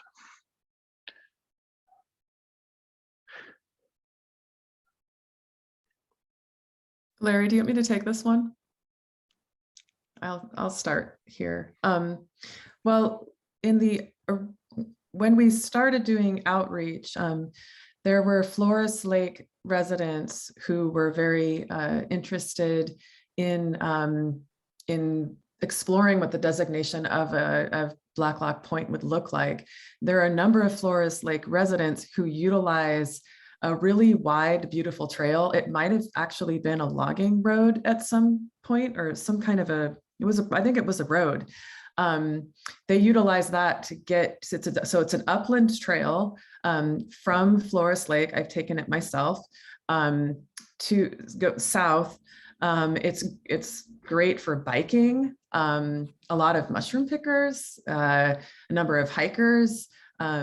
So I think that there may be a small interpretive program there. We haven't, in partnership with some of those Flores Lake residents who are interested in that. So that's something that we've kind of been talking about with the Flores Lakes folks. And if I could just add to what Jesse said briefly, that trail going in from the north from Flores Lake is one of the areas that we have suggested for signage that would be not in the uplands, but probably as close to the vegetation line entering the state natural area, just south of the lake, and as unobtrusive as possible.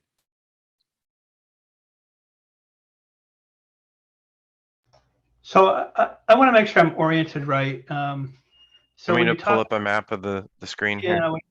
Okay.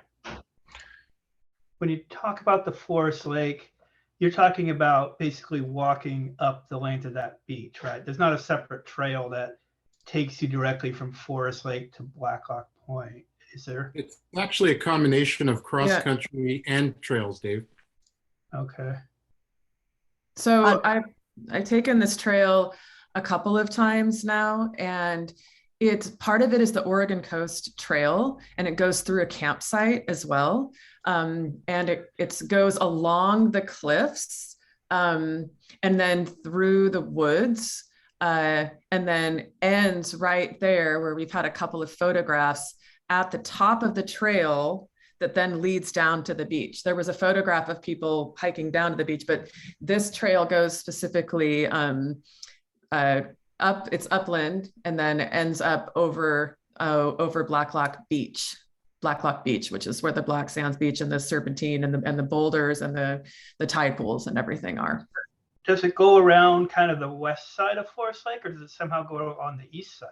It's the west side. It starts right there at the southwest lake corner. So the west side of the lake. Yeah. Okay, because I'm just walking up that beach, just kind of treading up that beach the whole way until you get to, the north side of Blacklock. Jessie is correct. There is that trail, but that also forks off from another upland trail that is much closer to the coast. Okay. Yeah, and actually, if you look at, if you Google Blacklock Point trails, there are so many references on a number of different trail sites about how to get there. So it's really important just that this group understands and that OPAC understands that this is not an inaccessible place. It really is not. It's accessible by multiple wide trails. There are a number of boardwalks, actually really beautiful boardwalks that seem to be pretty well maintained, so that you can even access the site and the beach we're talking about in the wintertime too.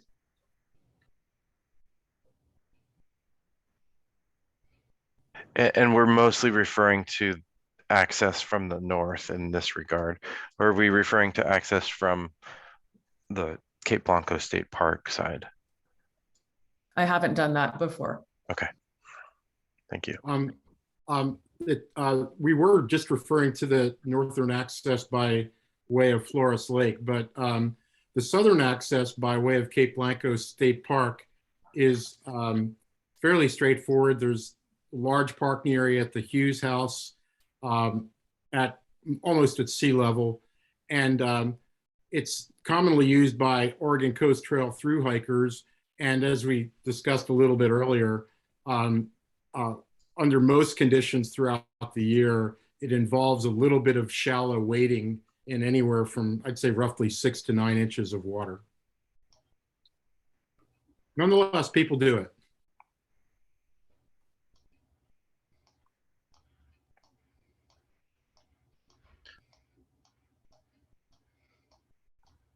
And I guess the issue of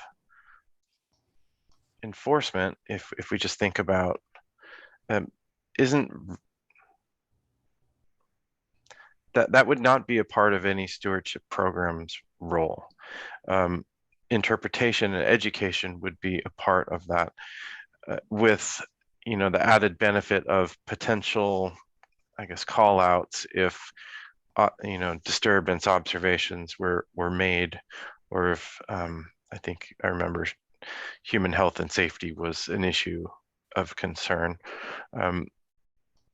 So I guess I think that consideration is alleviated by not having any additional kind of focus on a change in management measures that would be associated with the site.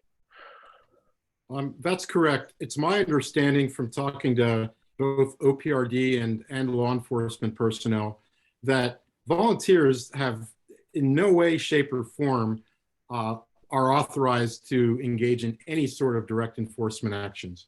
But we can make call outs in case of the contingencies, threats to people or resources, or if there's an emergency incident. And that's all that we've proposed, is basically communicating with OPRD, law enforcement, and any other professional responders, I guess. And that would be the limit of the volunteer's responsibility. I don't know if Joe can speak to this more thoroughly than I can, but the concern is response times. Ability to get to the north and south beach with a motor vehicle is very limited. Our beach ranger expressed concern with response to any sort of issue down there as far as the timing and ability to get there. And Joe has some recent experience with lack of response from OSP for an incident. It takes a long time to get out there. But I think everyone would agree, and please say if otherwise, that without eyes on the ground, so to speak, that response time is even going to be more prolonged.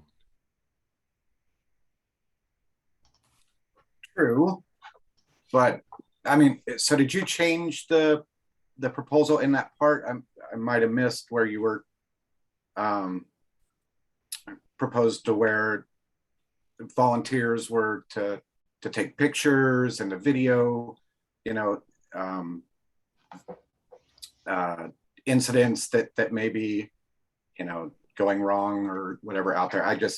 To me, that's, I mean, I wouldn't ask our own trained volunteers to do anything like that in a campground, much less out at Blacklock or remote satellite locations such as that. And it just, I don't know. I mean, I don't know how the volunteers, you know, will be identified, if they're going to be at all. Just remember, if there is any kind of, you know, insignia, anything that you are viewed as government while you're out there. And 2020 has changed, you know, a lot of mindset with people and government, and it has gotten worse. And Blacklock is a very, it's just remote. It's my most northern part of the management unit. And just here at Humbug last week, you know, trying to get OSP here for an incident, they said, no, we can't make it. We have no troopers on duty at all on this day. We will respond to you tomorrow. We'll get back with you tomorrow. And most of the other times it's at least 2 hours. You know, Port Orford will not go out to Blacklock. Port Orford will not go out to Cape Blanco. Port Orford will not go to Humbug. So you're looking at sheriff and OSP response only. Yes. To answer your questions, Laurel and Joe, we don't propose to do anything without the sanctioning, the training, and OPRD and OSP or any other agencies taking the lead. We have some idea of the limitations on what volunteers can do, but we want to make sure that we're doing things strictly by the book and nothing beyond. Yeah, go ahead, Jessie. Thank you. Joe, to answer your question, we have not changed the proposal. What we have done is amended our responses and modified the responses. So we aren't allowed to change the proposal per se. I have spoken to state park employees in the last month, quite a few, actually. Some of these meetings were with Guy, who is here today, also with a number of employees. And I can tell you that at this time, we have been told there's some differing messaging coming from state parks. We were told not to approach the public at all on one occasion, 2 occasions. And we've also been told that of course we can approach the public to kindly let them know. And this is just citizens. This is without any kind of designation. This is with anything. Citizens can approach other citizens kindly to let them know maybe what the rules are, and then to walk away.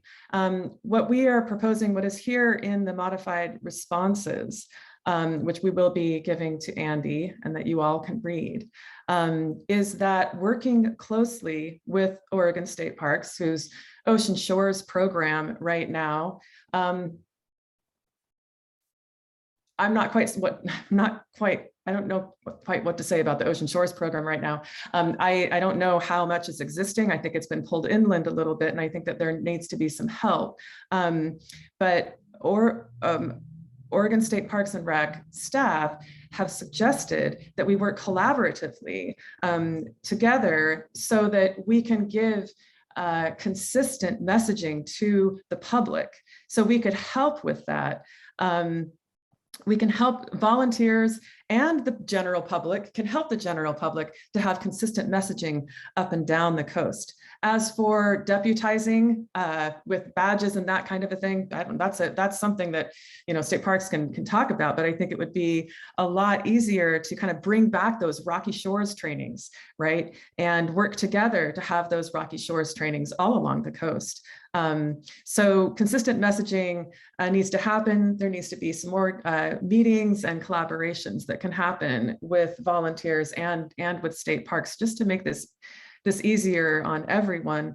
I don't understand where the fear is coming from, where there would, you know, a designation or more volunteers in a place would add to these calls for emergencies.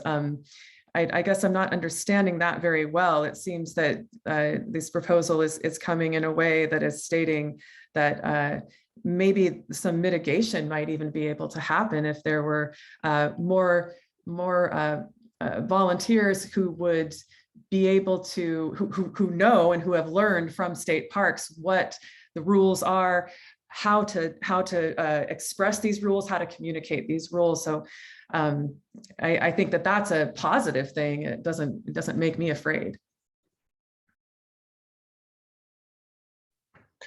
Yeah, Sean, go ahead. Just a note, we have one law enforcement official for the U.S. Fish and Wildlife Service. He covers the entire Oregon coast, only part-time. Half-time is here along the coast, and the other part of his time is in the Willamette Valley.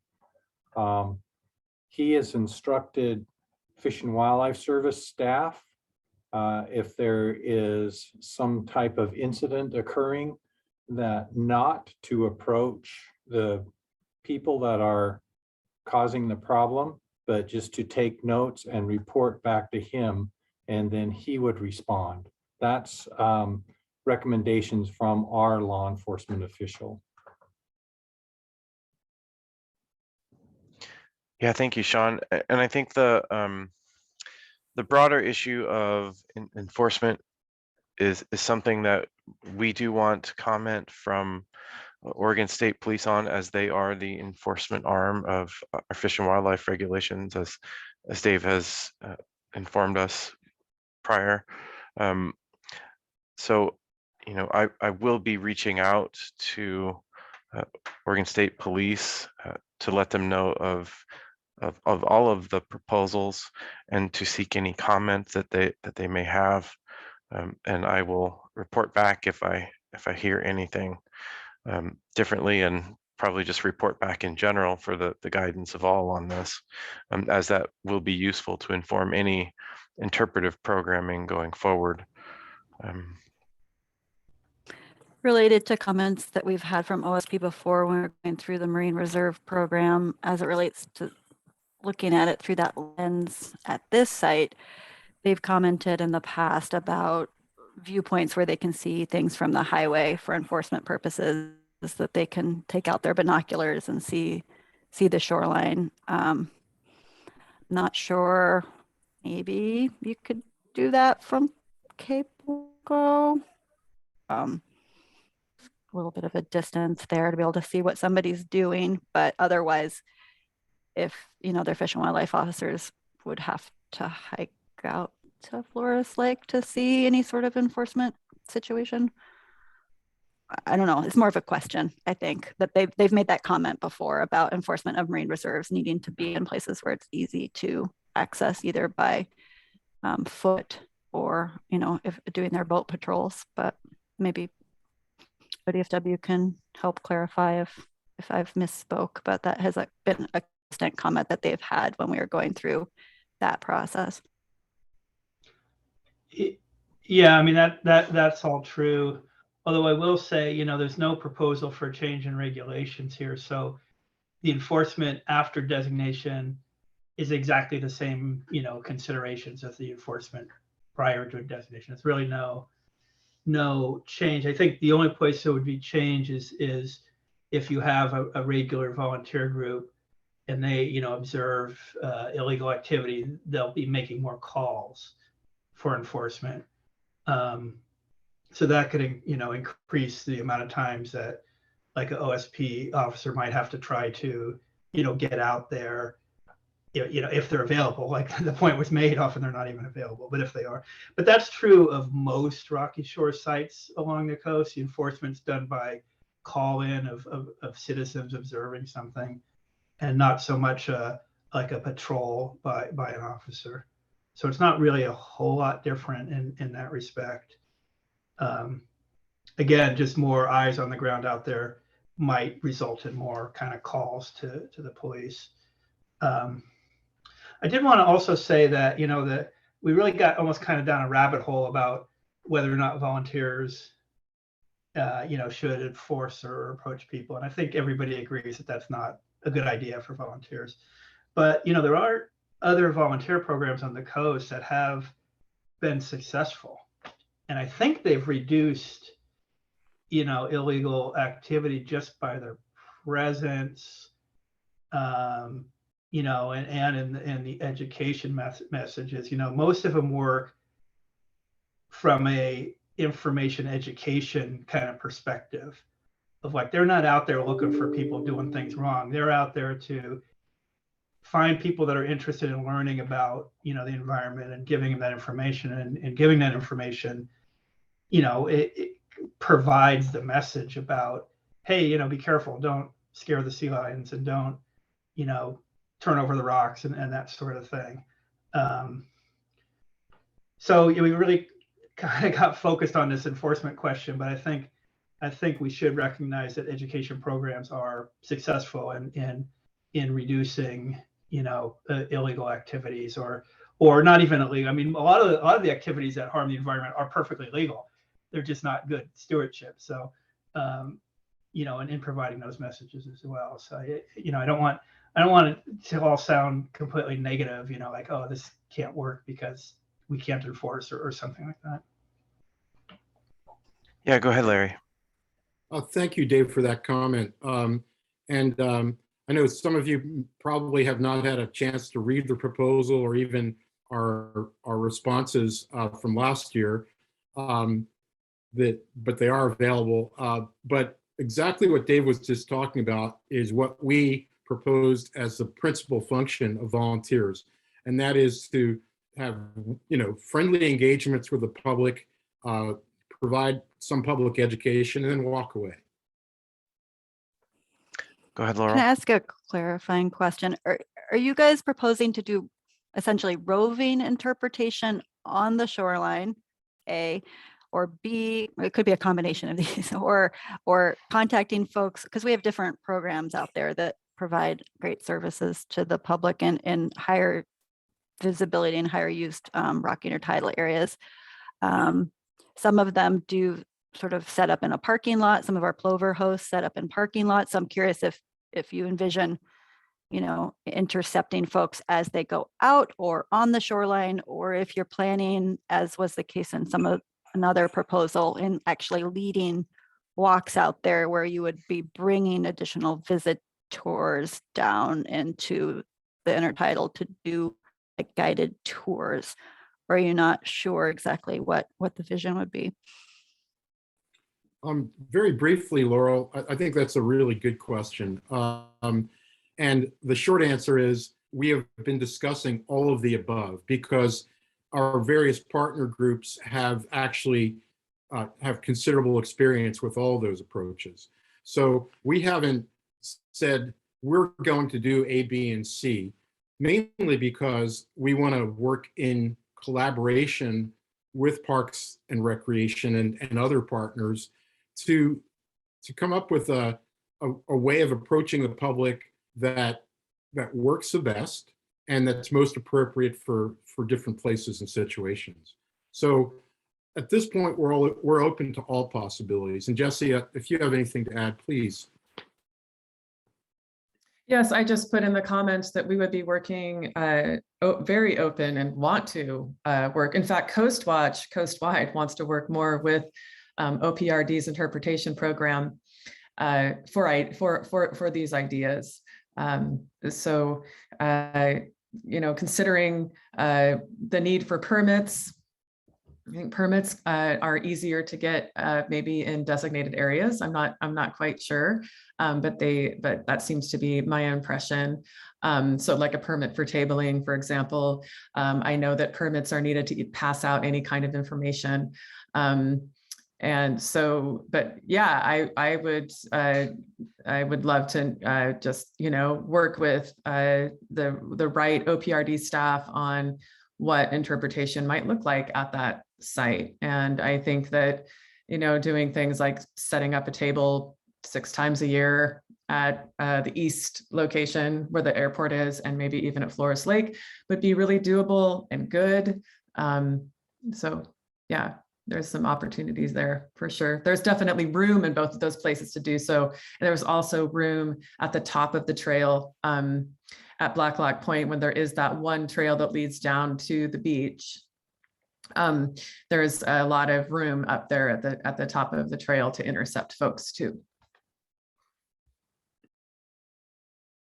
Yeah, I mean, on that point, I've seen that work very well a little bit down further south at a lot more populated and hit place, working with Trail Keepers of Oregon, doing that at Natural Bridges. It worked out very well for the volunteers and very well for the public that were there as well. They got more of an interpretation than they would have with nobody being there. I totally agree that.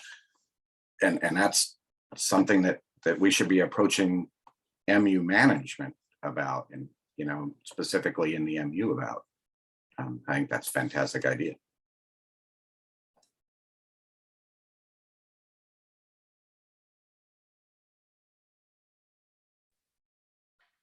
Yeah, I would just, as far as putting roving interpreters out on the beach at Flores Lake, I would just be surprised if you would run into very many people.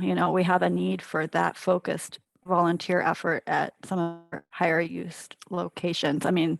There isn't a plan currently, Cape Blanco, which was recently designated, to have any sort of on-site interpretive volunteers. Just for a local example of, with limited capacity, focusing that effort. I don't disagree that it's really valuable. I just want to put that effort in the places where it's most needed with limited capacity. So Cape Blanco, more use potentially, but even the Pisco folks said that they hardly ever seen anybody in their many years of being out there in the intertidal at Cape Blanco on the north side. I don't know, Andy was in that same meeting with me, so I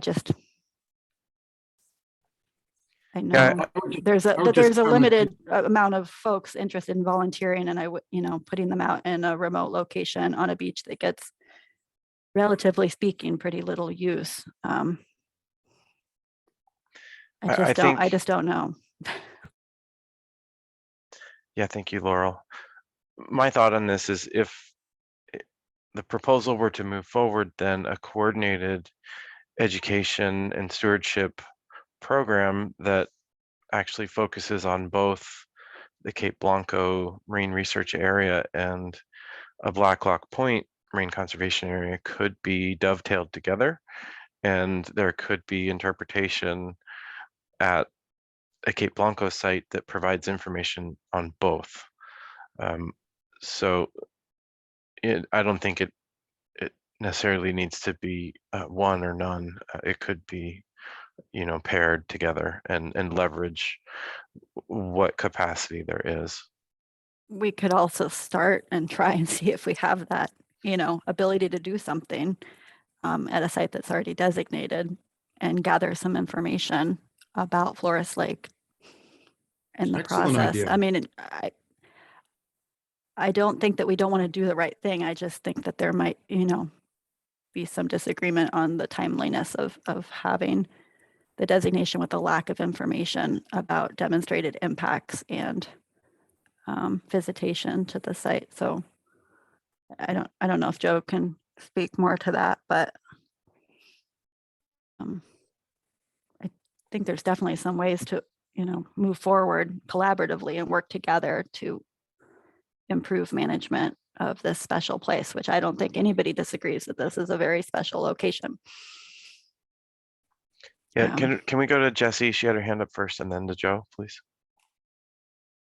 So in the updated modified responses, we do talk about that connection with Cape Blanco now, and collaborating with Cape Blanco folks to exactly what Laurel was just talking about.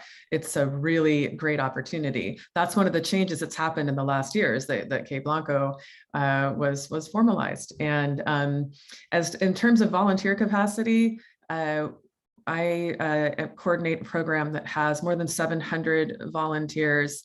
And we've had an incredible year. And so Coast Watch volunteers are willing and ready to help out at these places. And I've had a lot of communications. People are excited about helping at Cape Blanco. And if, whatever happens at Blacklock Point. So Joe, I think I'm looking forward to talking with you soon. So it's nice to meet you today. Do you have any follow-up comment, Joe? Okay, go ahead, Larry. Thank you. I would just briefly add a little bit to what Jessie said, and that is the folks at PSCO approached our group, South Coast Rocky Shores Group, to propose a joint stewardship program that would encompass both Blacklock and Blanco. And so that being initiated, we've spoken with SCA, Shoreline Education for Awareness, of course, with Oregon Shores and Coast Watch, and with some other similar groups. And there is strong interest and some level of commitment, even at this early stage, to doing exactly what you folks are talking about.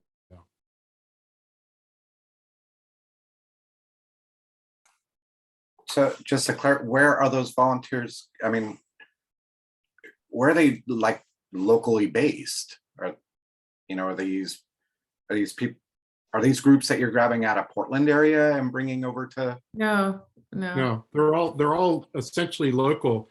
There are, just for example, there is the South Coast Rocky Shores group, which has members from many other local groups and individuals.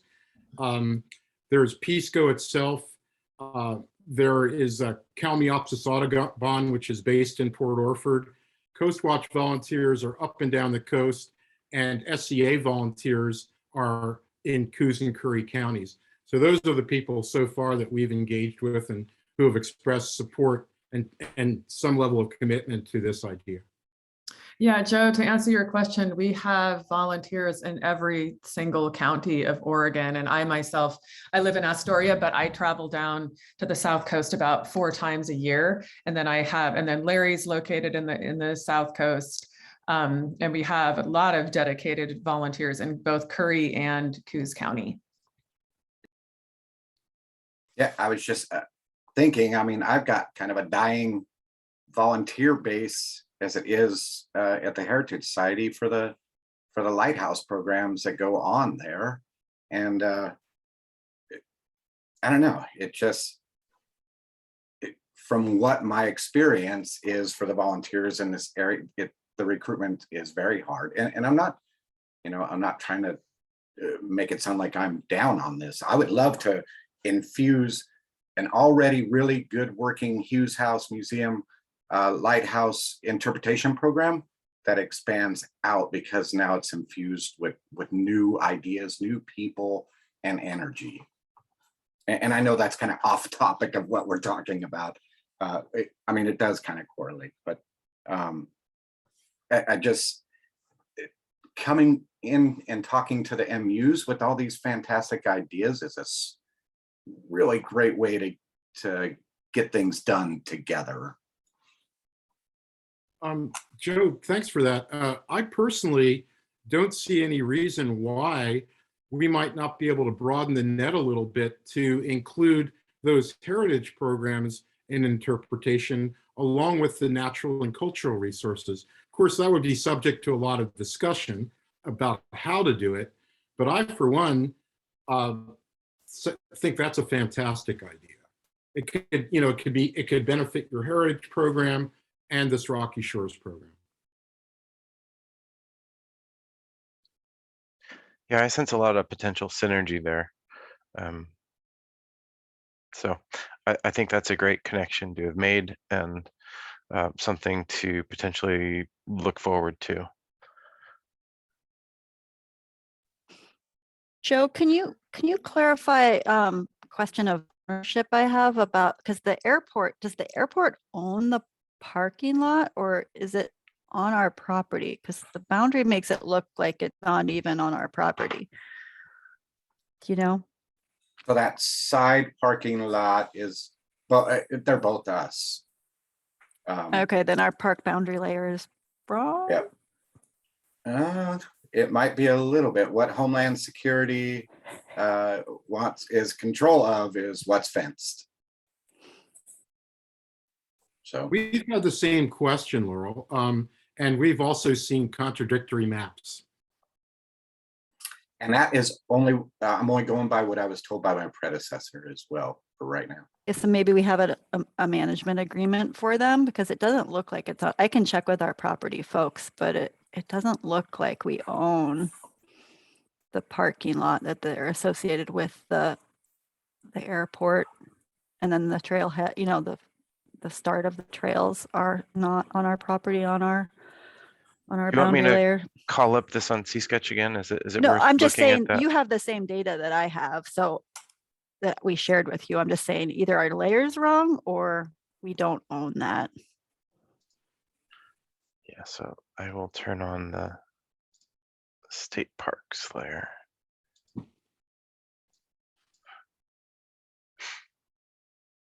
So this is the parking lot, I believe. No, that looks like hangars. It's further south. It's near all the airport stuff.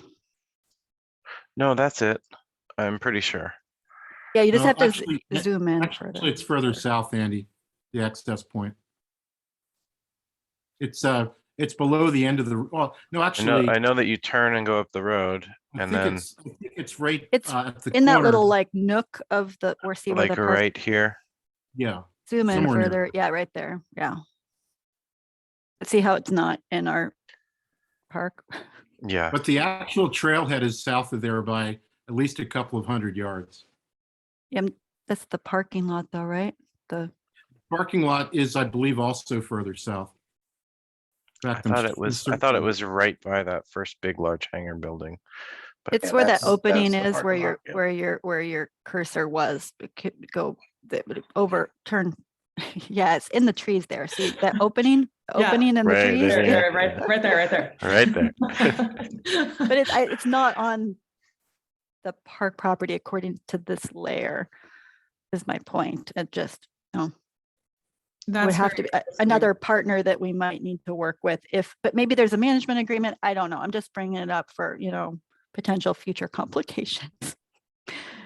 Well, I was thinking about it as a possibility, actually, Laurel, because maybe there could be a partnership and a camera put up over a parking area with the airport, something that would be much harder for Vandal to think about approaching if it was attached to infrastructure that is associated with an airport. That's a very novel idea, Andy, and I think it has a greater chance of working because the airport is now fully fenced and secure with a locked gate. You can't see the parking. I mean, there's trees between that location and the parking. I don't know what the goal of the camera is. It just to capture any visitors or, you know, nefarious activities, because there's a lot of trees that block the parking lot from view. I'm not sure.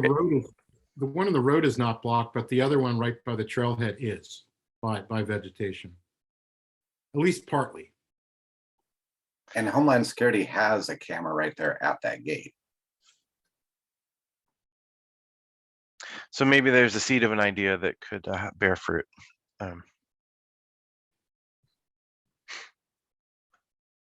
Okay, well, I feel like our conversation, at least on this second bullet, is kind of coming towards some sort of resolution. I still think there's a little bit of uncertainty along with the challenges that go to just the broad idea of whether or not a designation is needed to bring to bear a program that can help to enhance management via non-regulatory management measures at the site, while also recognizing the new designation.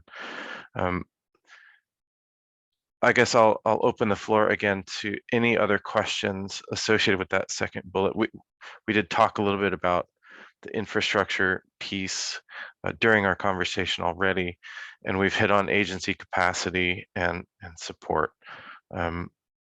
indirectly via all of these other points.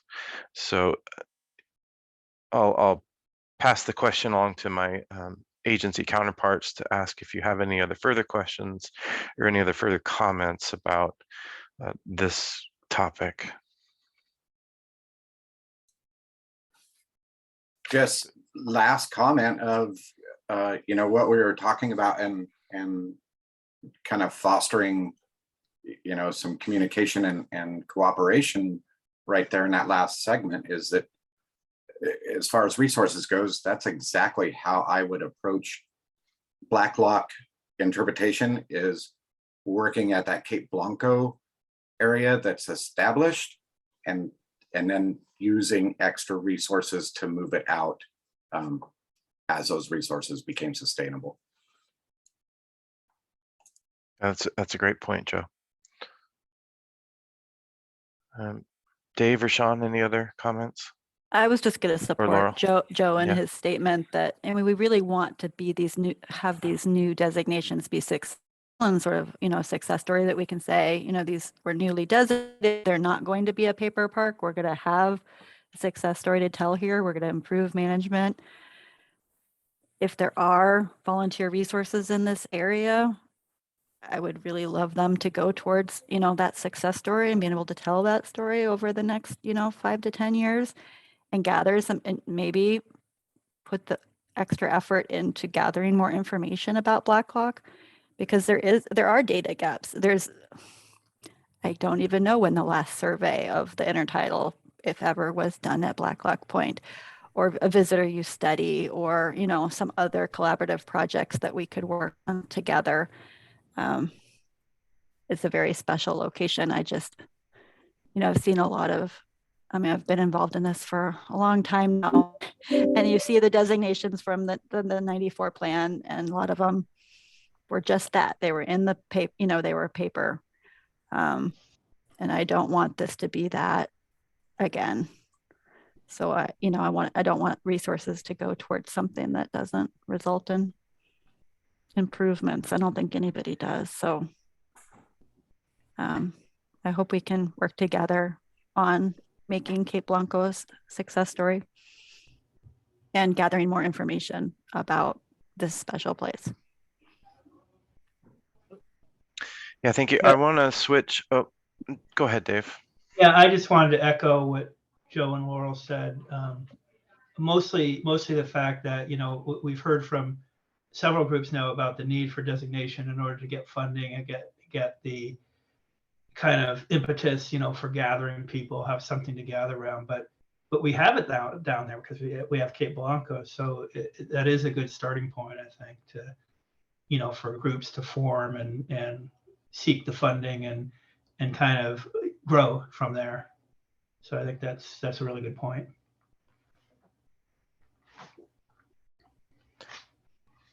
Yeah, thank you, Dave. I just want to quickly turn to the last bullet on our list for our considerations today. And I would feel, based upon Larry's presentation, that this would really no longer be an issue based upon the modifications to the proposal that they communicated to us, whereby the cliffs on the northern end were removed from consideration as a part of the boundary of the conservation area. And the other thing I'll say is that the limit of the actual conservation area to kind of the intertidal area and out is consistent with other proposals that we've had. The state parks does not have the established statutory vegetation line there as they own the upland. So we really don't, I think, need to reconcile the boundaries if the proposal is limited to that intertidal area. Laurel. I was just going to ask if there was a clarification on the upland boundary to, like we did for the other sites where we said it was mean high water. Mean high or water. Is that what the suggestion is? Okay, not this. Okay, just to be sure. Yeah. And that's what we propose. The revised. Yeah. So I don't know how much more to discuss there that there is, except to maybe talk about any details you would have about that northern extent of the area. I'll pull up C-Sketch again so we can have a focused conversation there. Just to confirm, I saw a big X on the top part of the proposal area, but I assume you would just eliminate anything that this long linear feature that was at the base of the cliffs. So you would just keep this. That's correct. Okay. Does anyone have on our panel have questions about that? Comments or concerns? Only that, I mean, I guess there's no additional regulations, so enforcement of the space is not an issue, but the boundaries are a little bit hard if there were enforcement needs, but I guess it's sort of a moot point. Like usually with the boundaries, we want, if there's an enforcement thing that goes into play at the boundaries edge, that you'd want to make it cleaner so that you would know on the ground what you're enforcing, but it doesn't, it's not, unless, you know what I'm saying, Andy, for the other sites you want to make, so have something geographical on the ground where you could say, this is where it starts, this is where it ends, something on the landscape that somebody could enforce. Yeah. Or a line that's straight, like the top line is sort of jagged. So maybe it doesn't matter for this, but this looks like, it looks like there's a clear geographic boundary that could be referenced. And I'm going to let Dave Fox talk about the way that ODFW would write a rule if there was any change to enforcement, but since there's not, it doesn't apply, but I think there's a learning opportunity here. So Dave, you want to talk just a little bit about ODFW regs and how they're applied? Generally, if this was, say this was being proposed as like a marine garden or something like that, we would basically probably say something like, all the area around Blacklock Point's included, starting from, where the sand beach meets the rocks on the north side to where the sand beach meets the rocks on the south side, the rocky intertidal areas. So, it looks like the boundaries pretty much do that. Maybe on the south side, it's not quite, kind of in the middle of a little patch of rocks. I'm not really sure if those rocks have, intertidal organisms on them, how high they are. But there isn't any separate regulations in this case. So it really wouldn't, isn't an issue so much. I mean, if you wanted to stretch that southern boundary down a little just to include those last bits of rocks up on the beach there, I mean, I would be fine with that. The other thing we would do probably in a case like this as well, or as an alternate way, is the same way we designated the boundaries of marine reserves, where we used, we basically use lat long waypoints. And that's because a lot of cases we didn't really have a really clear descriptive boundary we could have on the beach. So we had to resort to having lat long waypoints for that, which is fine as well. Either way, lat long's maybe a little bit harder for the public, but again, there's no change in regulation here, so the public doesn't have to be super concerned about whether they're on the north side or the south side of a boundary. Go ahead, Laurel. So a related comment is that this wouldn't even go in the sport fishing regs, right, Dave?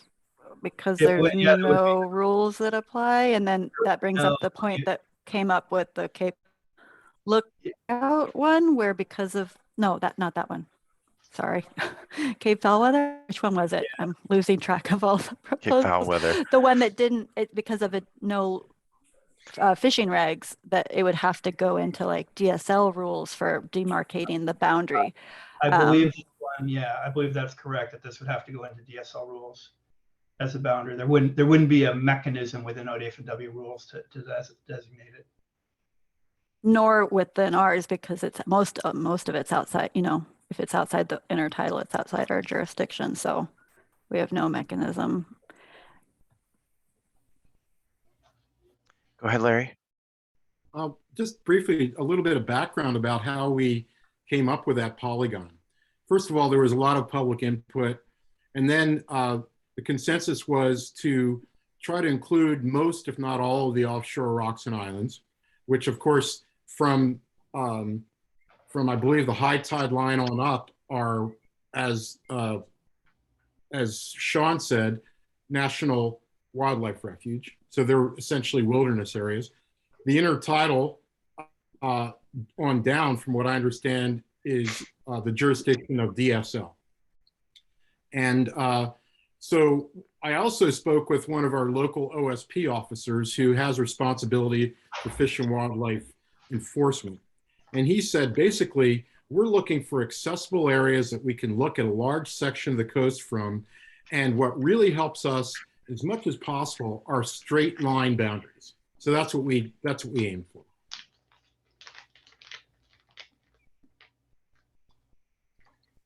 Yeah, thank you.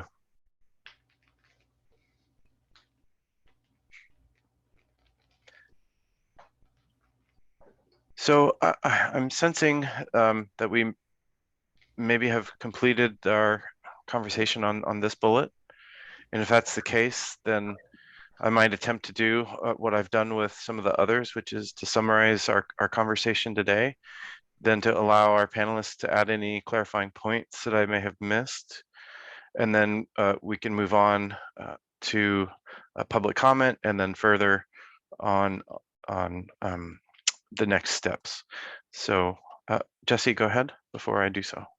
Before you summarize, I just wanted, as Charlie was leaving, he left a comment.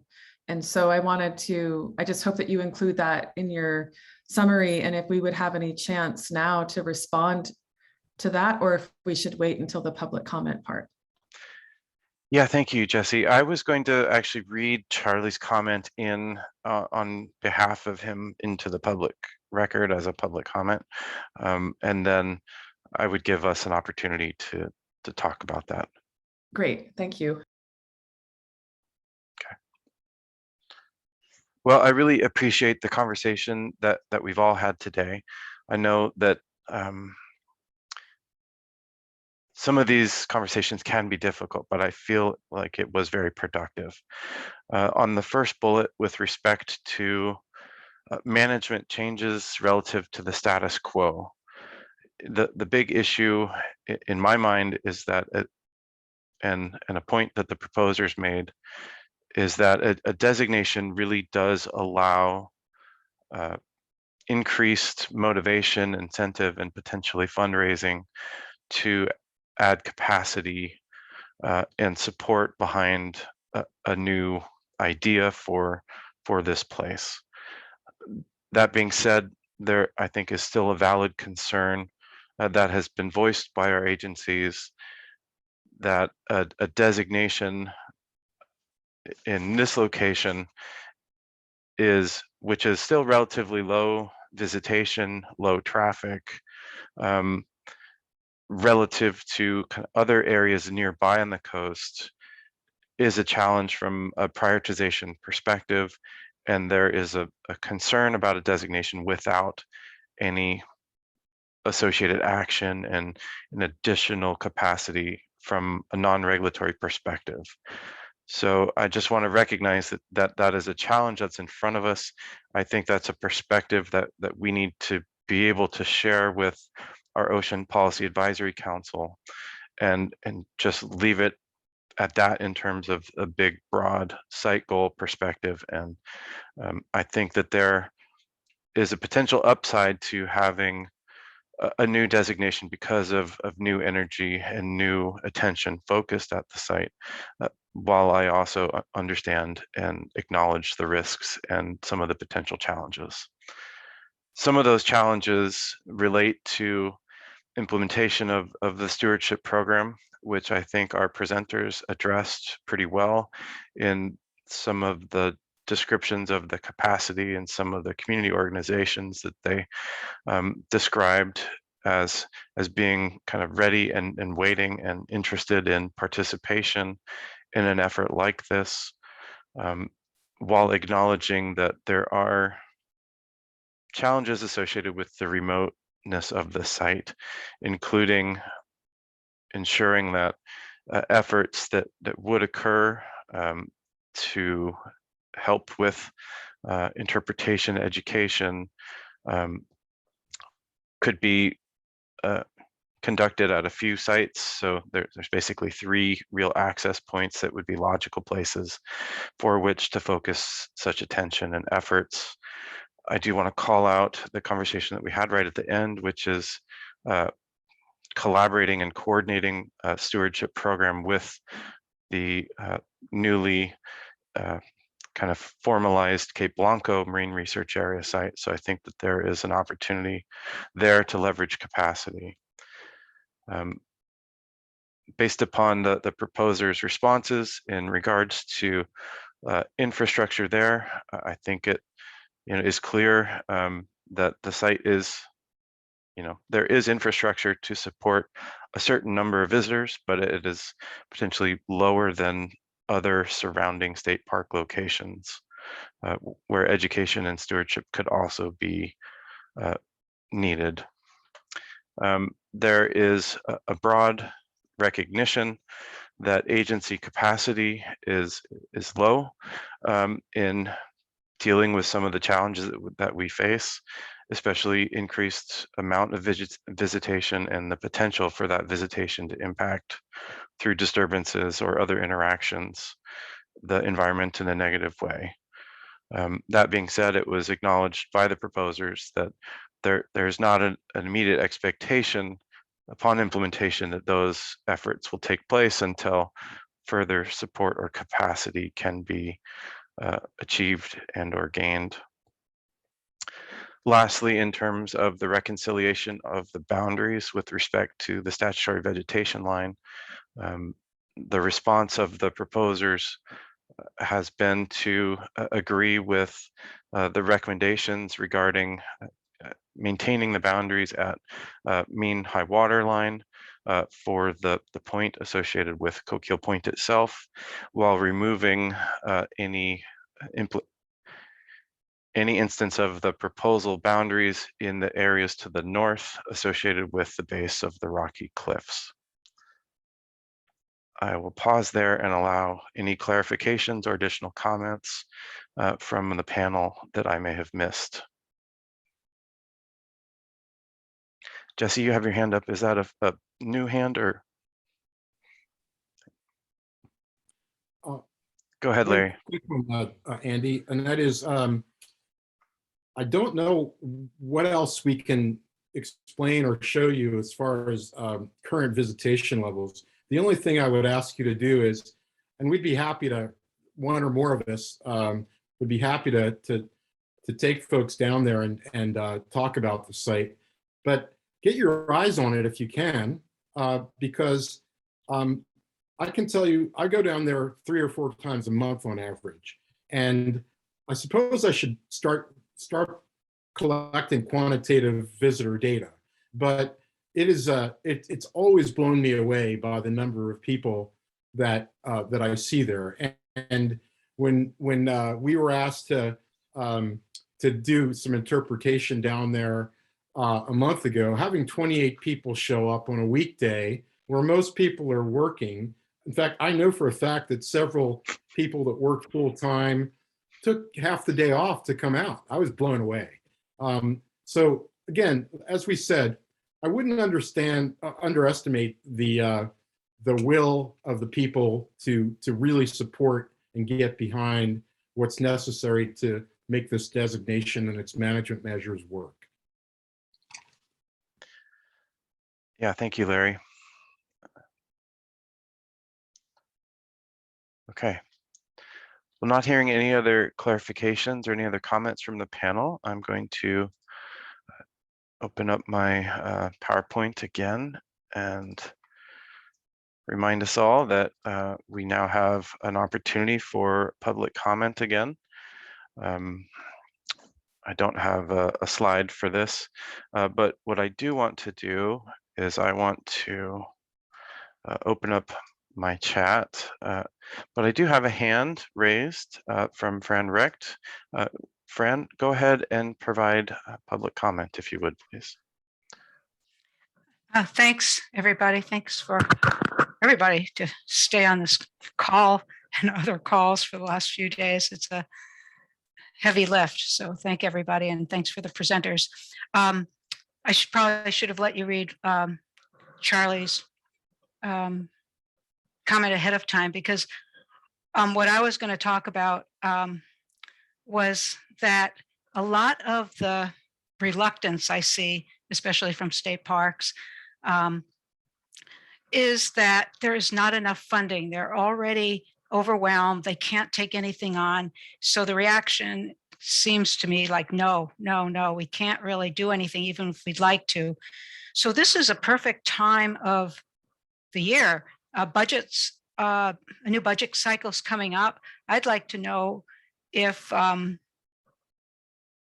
we, I guess as OPAC, we're not meeting now, or DLCD, what we could do to put together a push for OPRD to prioritize the natural resource protection, the Rocky Shore interpretive, more natural resource specialists, the tide pool interpretation programs.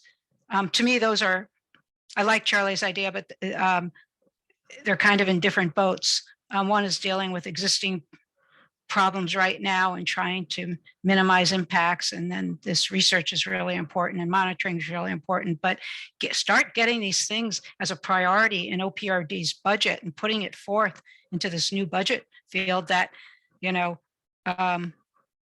people are interested, people are concerned. That new Mengi paper that I referred to yesterday, the other day, I mean, it's very disturbing. We could have a collapse of our, or maybe we're already seeing a collapse of our beloved intertidal. And if we need to go to the commission to ask for a budget, I don't know, I'm not a policy person. I don't know how to get there, but clearly there's a need for OPRD to have more resources. They have an obligation for stewardship of their, Rocky Shores and their parks, and it's really not happening. It's to no fault of their own, but that's not an acceptable solution. So that's my comment. Thank you. Thank you, Fran. I see, Philip, you also have your hand raised. Go ahead. Yeah, hi, thank you. I just wanted to make two really basic comments. I mean, really more basic than the specific discussion of Blacklock Point. One is, I feel a little disturbed at the discussion of priorities, really on both sides, as there's, I don't know, skepticism about the degree of impact now, and then our side talking about how many people there are already.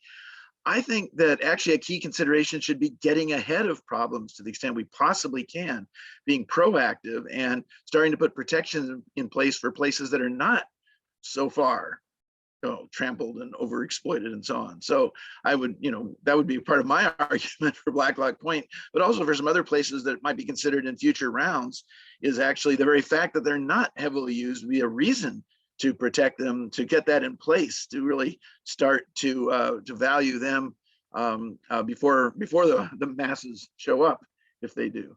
And the second point was just sort of following off on what Fran just said.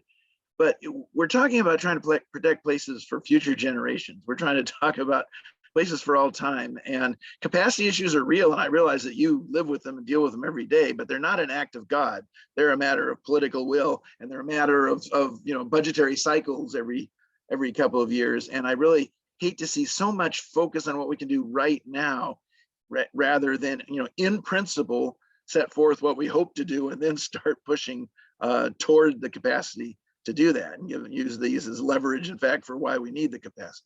So those are the 2 points that I wanted to make. Thank you, Philip.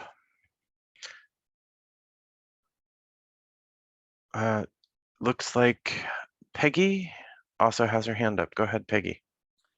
Yes, I just want to second what Philip has just said. I mean, I think that it's just absolutely crucial to absolutely push for more money to be spent to save the planet. I mean, what else should we be looking at right now, except we are all, I mean, all the signs are there. All the signs are there, and it affects everyone.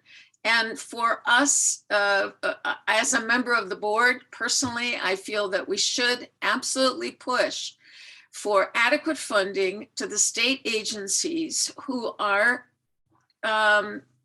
saddled with the responsibility of trying to keep water in a sinking, the ship is sinking and they can't bail fast enough.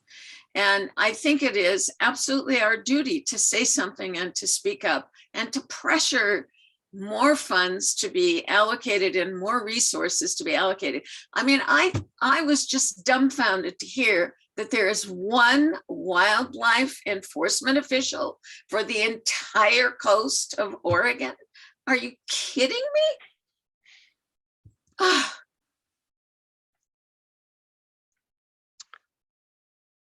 Thank you, Peggy. Joe Liebzeit, you also have your hand raised. Yeah, thanks.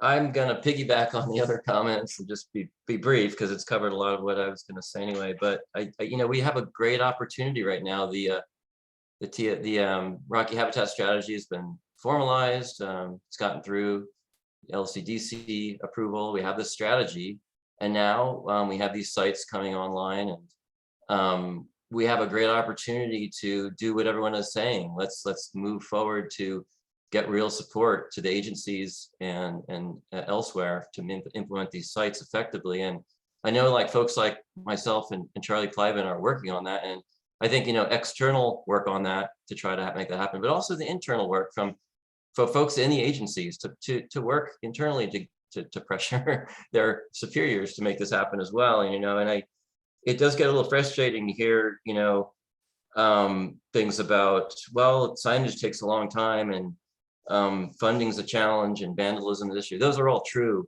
and I get that, but we also need to look at the bigger picture and try to seize this opportunity right now. And also, we know that these sites can be amended, they can even be rejected. So if a site gets nominated now and 5 years from now they're not doing what they're supposed to do, then someone can amend the proposal or even reject them. So just let's think of the bigger picture here too. Thank you. Yeah, thank you, Joe. Bob Morrow, you have your hand raised. Can you state your name for the record? And yeah, I'm trying to get my video started. I'm afraid it's well, we can hear you at least. There you are. Thank you. I see you. Yeah, my name is Bob Morrow. I'm a resident of Langlois, Oregon. I'm a casual observer of this process, but as a resident of Langlois, I love Blacklock Point and the entire coastline. And it's great to hear that Cape Blanco has a designation. Why not tie it together? Why not make the South Coast a contiguous protected area? I'm hearing these conversations about volunteers and Oregon State Police not being available. It's like they're not available if I have somebody breaking into my house either. The response time is going to be the same for a citizen having a problem as it will be for a volunteer having a confrontation with somebody in the intertidal area. The really, I think Philip spoke very eloquently to the long-term component of this. We have a lot of pressure on our region right now. If you don't believe it, go to the local feed store and hear about all the new Californians coming in and wanting to plant orange trees and getting angry because they're not here. That's the type of pressure we're seeing here now. You probably noted my comment about the Cape Blanco State Airport. We'll expect more usage in the future as the Oregon Department of Aviation is set to move forward with a $4 million plan to restore the 75-year-old runway and electrical system at Cape Blanco State Airport.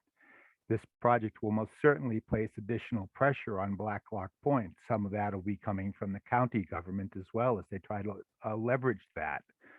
Oregon Live considered Blacklock Point the second best landscape in all of Oregon, including the North Beach Cliffs, which you want to remove. Now is the time to secure a protective designation for this iconic and historic place for our children. Even if it's a paper designation and you don't put any more dollars into it than just the paper designation, 20 years from now or even 5 years from now when the pressure is intense, that designation will be of a much more increased value. Thank you. Thank you very much. I am not seeing any other hands raised for comments. So what I would like to do is to read Charlie's comment into the chat for him. So Charlie Plybon, Surfrider, Oregon chapter. I'm sorry, but I have to leave for another meeting. I appreciate this discussion and everyone's work. My comments are similar to that of this morning and yesterday. Generally speaking, it feels like most of us can agree on the conservation goals of many of these marine conservation area proposals, but are lacking mechanisms and monitoring to track our ecosystem and human indicators to meet these conservation goals. Designations then becomes a chicken or an egg discussion. Designation or no designation, if we don't come out of this process with monitoring and measuring ecosystem and human use indicators in our rocky habitats for these proposed areas, then we aren't meeting the public's interest in this process. For this reason, I would strongly support and encourage agencies and OPAC to put forth RFPs for Oregon's Territorial Sea Plan Part 3 that incorporates monitoring and research plans specific to some of these proposed sites, conservation and human use goals. The Oregon Ocean Science Trust may be a good mechanism to support that work. End of comment from Charlie.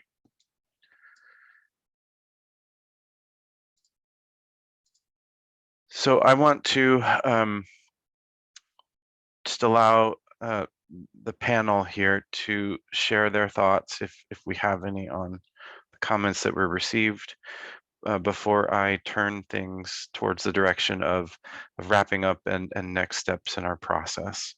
And I see two hands that are raised. I can't tell you which one was raised first. So Jessie, please, and then Dave.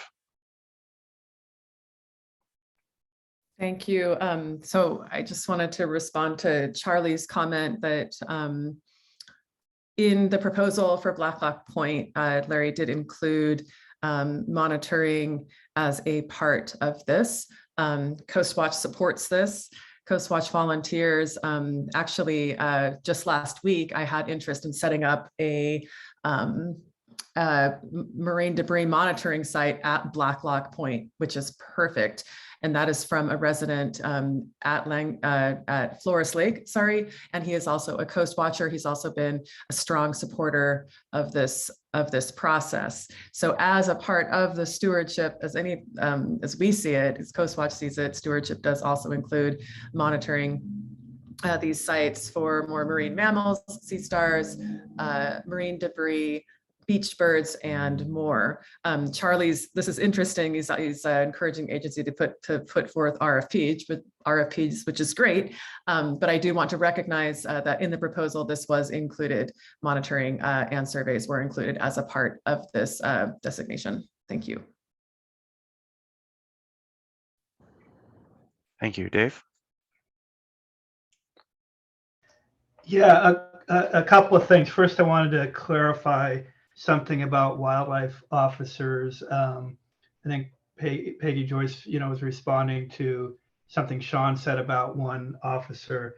And so that what Sean was talking about was a federal wildlife enforcement officer. So there's one U.S. Fish and Wildlife Service federal officer, but I did want to just kind of clear the record that Oregon State Police has a Fish and Wildlife Enforcement unit that has a staff of about 120 or so for the state.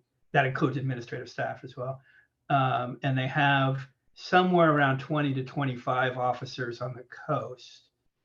The coastal officers aren't purely ocean. I mean, they're, they also are up in the Coast Range and, in the town, out in the counties and things like that.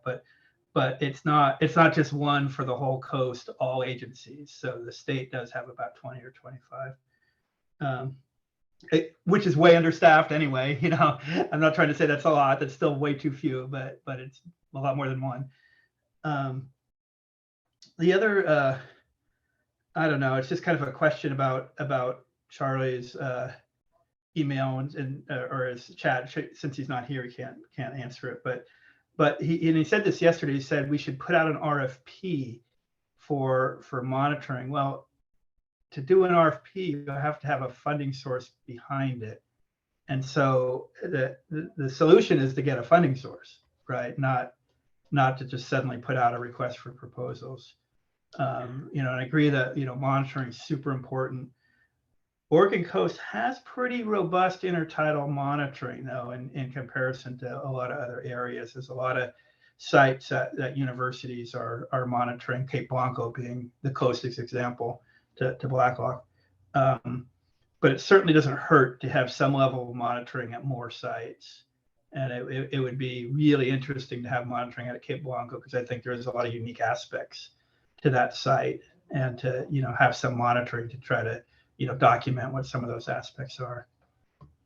Anyway, that's all I had. Yeah, thank you, Dave. I'd like to provide maybe a little bit of further information and thought about Charlie's RFP comment. And again, I can't answer on his behalf, but I will provide the information that I'm aware of on behalf of DLCD and on behalf of the Territorial Sea Plan. As a part of the approval of Part 3 of the Territorial Sea Plan, we did initiate or approve the initiation of the next biannual process for consideration of any new rocky habitat management sites.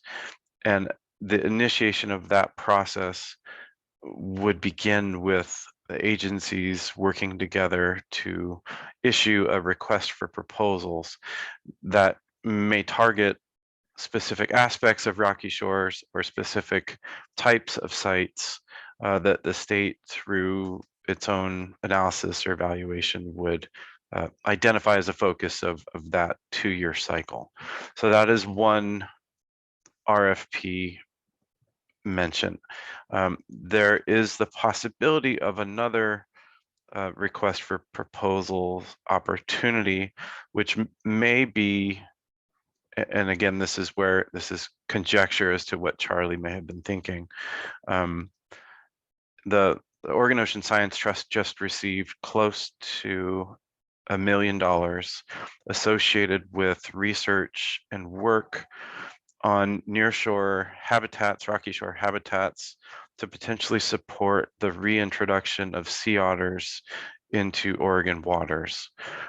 There were a couple of other potential targets associated with spending those dollars, and my guess may be that Charlie was thinking about, a request for proposal which could support monitoring efforts to provide some baseline data, which may then inform future rocky habitat designations.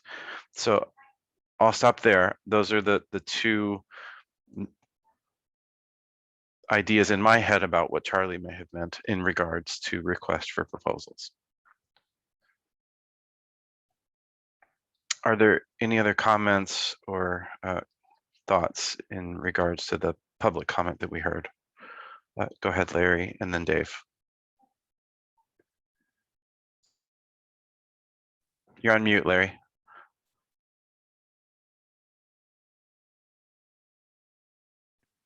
I've been in touch with folks from the Alaka Alliance, which is the group that has done a feasibility study for the reintroduction of sea otters into Oregon waters. And we talked specifically about monitoring and how a monitoring program could be developed that could meet several purposes. And we see very, very strong potential for that. And Dave, if you're interested in talking about that, I'd love to talk to you about it. Several of us have monitoring backgrounds and survey backgrounds. So I think that that's a very, very good possibility that we could combine efforts and create monitoring objectives that would meet several purposes. Thank you.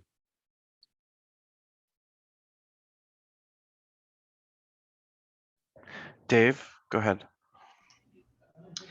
Yeah, there was one, and Larry, I would like to talk to you about that sometime. There was one other comment I had, it slipped my mind,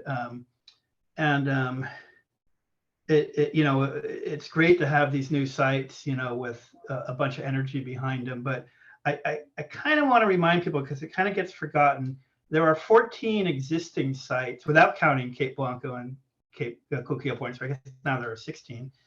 16 existing sites along the coast that have been designated over the years. Some of them started actually 60 years ago. They were designated, so they've been designated for a while, probably longer than pretty much anything on the coast, other than the National Wildlife Refuge. And very few of those have any kind of interpretive program or kind of intercepting public, that sort of thing. So it'd be nice. It'd be nice if there was some energy put toward those as well.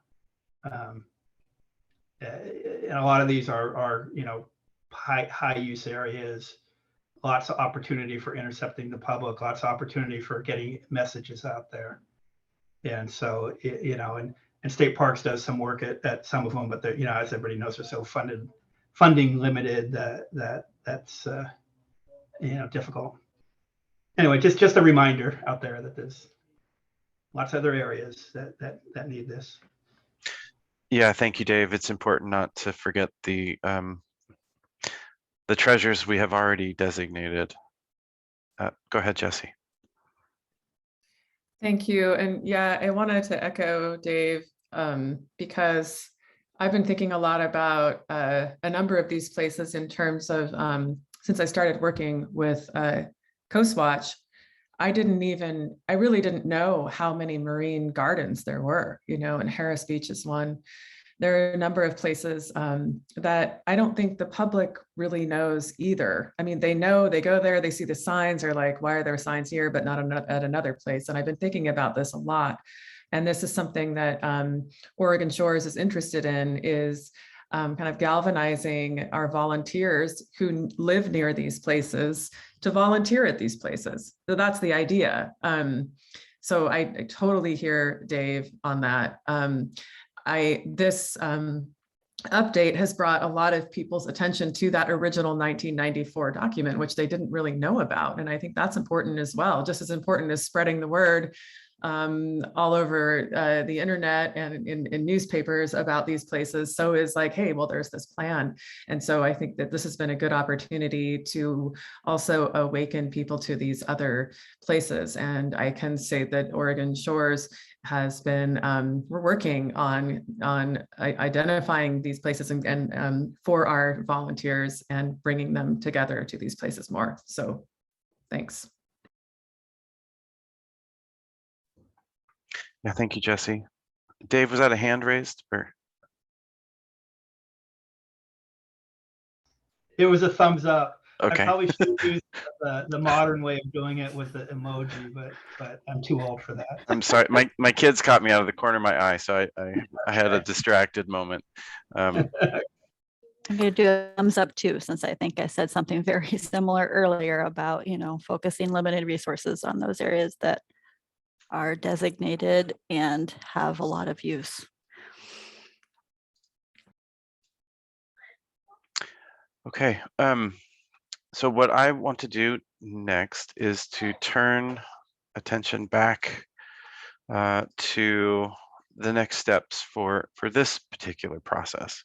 I've heard a lot of great conversation, and I really value everything that we have discussed, but we are close to the end of our agenda time, so I want to quickly actually address kind of the next steps here. So as a result of our workshop today, I will be working with our partner agencies to produce a summary documenting our thoughts about the remaining considerations. Proposers are allowed to generate a cover letter to help describe their proposal and any modifications to the proposals that they have made in response to our workshop today, or the evaluation recommendations which were originally provided. So those two pieces of information will be compiled, added to the kind of body of work that was associated with the original proposal and the original evaluation, and those will be transmitted to OPAC. There will be proposal presentations allowed at OPAC with a question and answer session. Obviously, we're not going to be able to have as much time as we've had today, which is why we're adding these additional pieces of information for them. But you'll be able to present the proposals to OPAC and have a discussion in that venue. And then we've asked OPAC to make a decision at their fall meeting, which could be anywhere between September and December if usual patterns apply for OPAC. In particular, those will be opportunities for public comment that we really want to hear from our members of the public, either ahead of time in written testimony or in person at the meetings via oral testimony. And there will be opportunities both at the June and fall OPAC meetings for that to occur. Lastly, when and if OPAC makes recommendations, there will be another opportunity at the Land Conservation and Development Commission prior or associated with the rule amendment to move anything forward. So with that, we are ready to adjourn for the day. I will just provide one more additional opportunity for questions for me as a staff, or for any comments before we close. Go ahead, Jessie. Can you clarify if the public comment period is open now, or is there, because we've been sharing based on a meeting that we had with you that folks could send comments to you, but what should we, is it open now until June? Can you clarify the timing and where they should send things? Yeah, thank you, Jessie. So I would be collating and organizing those comments for OPAC.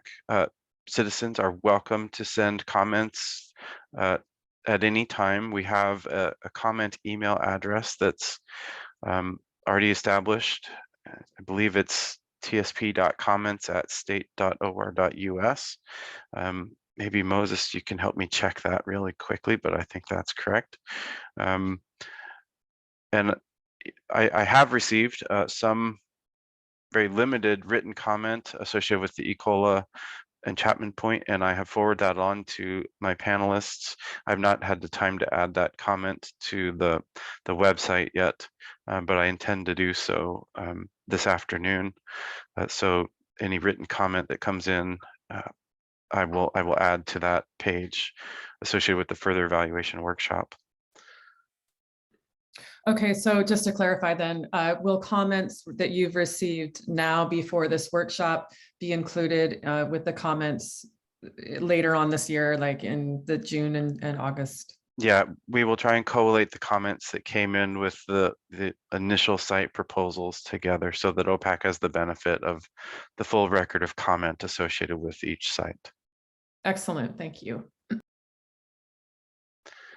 Guy, you have your hand raised? Yeah, I just wanted to provide a comment. Just thank everybody for the commentary and the discussion. I really do feel like we honestly are working towards the same thing. This is a group of people that take environmentalism and conservation very seriously, and ultimately, I just feel like a lot of these discussion points come down to balance. It's balance between service levels and public need. It's balance between, you know, the perceived risk to the environment versus protection, and balance between even the little things like volunteers versus how we're using volunteers strategically. So, you know, there's a lot of nuances that go into, you know, how we actually come to a middle ground. And I think, you know, the changes or the decisions that we make need to reflect, you know, areas that we feel like we're out of balance, and how that shows up for the specific site. I think there's been a lot of good points of discussion around those areas. So thank you.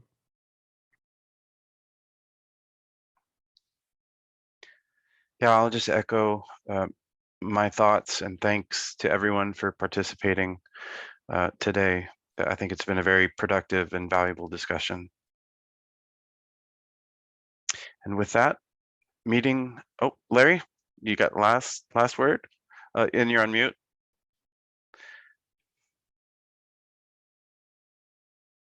Still on I just want mute. to echo There you go. your comments, Andy. Thank you again to all the panelists and the public participants. I think it's been very productive. All right, well, meeting adjourned. Have a great rest of your day. And for those of you who are joining me tomorrow for the ECOLA in Chapman Point, remember that we start at 12:30, not 1 o'clock. And I will see you there. Thank you, Andy. All right. See ya.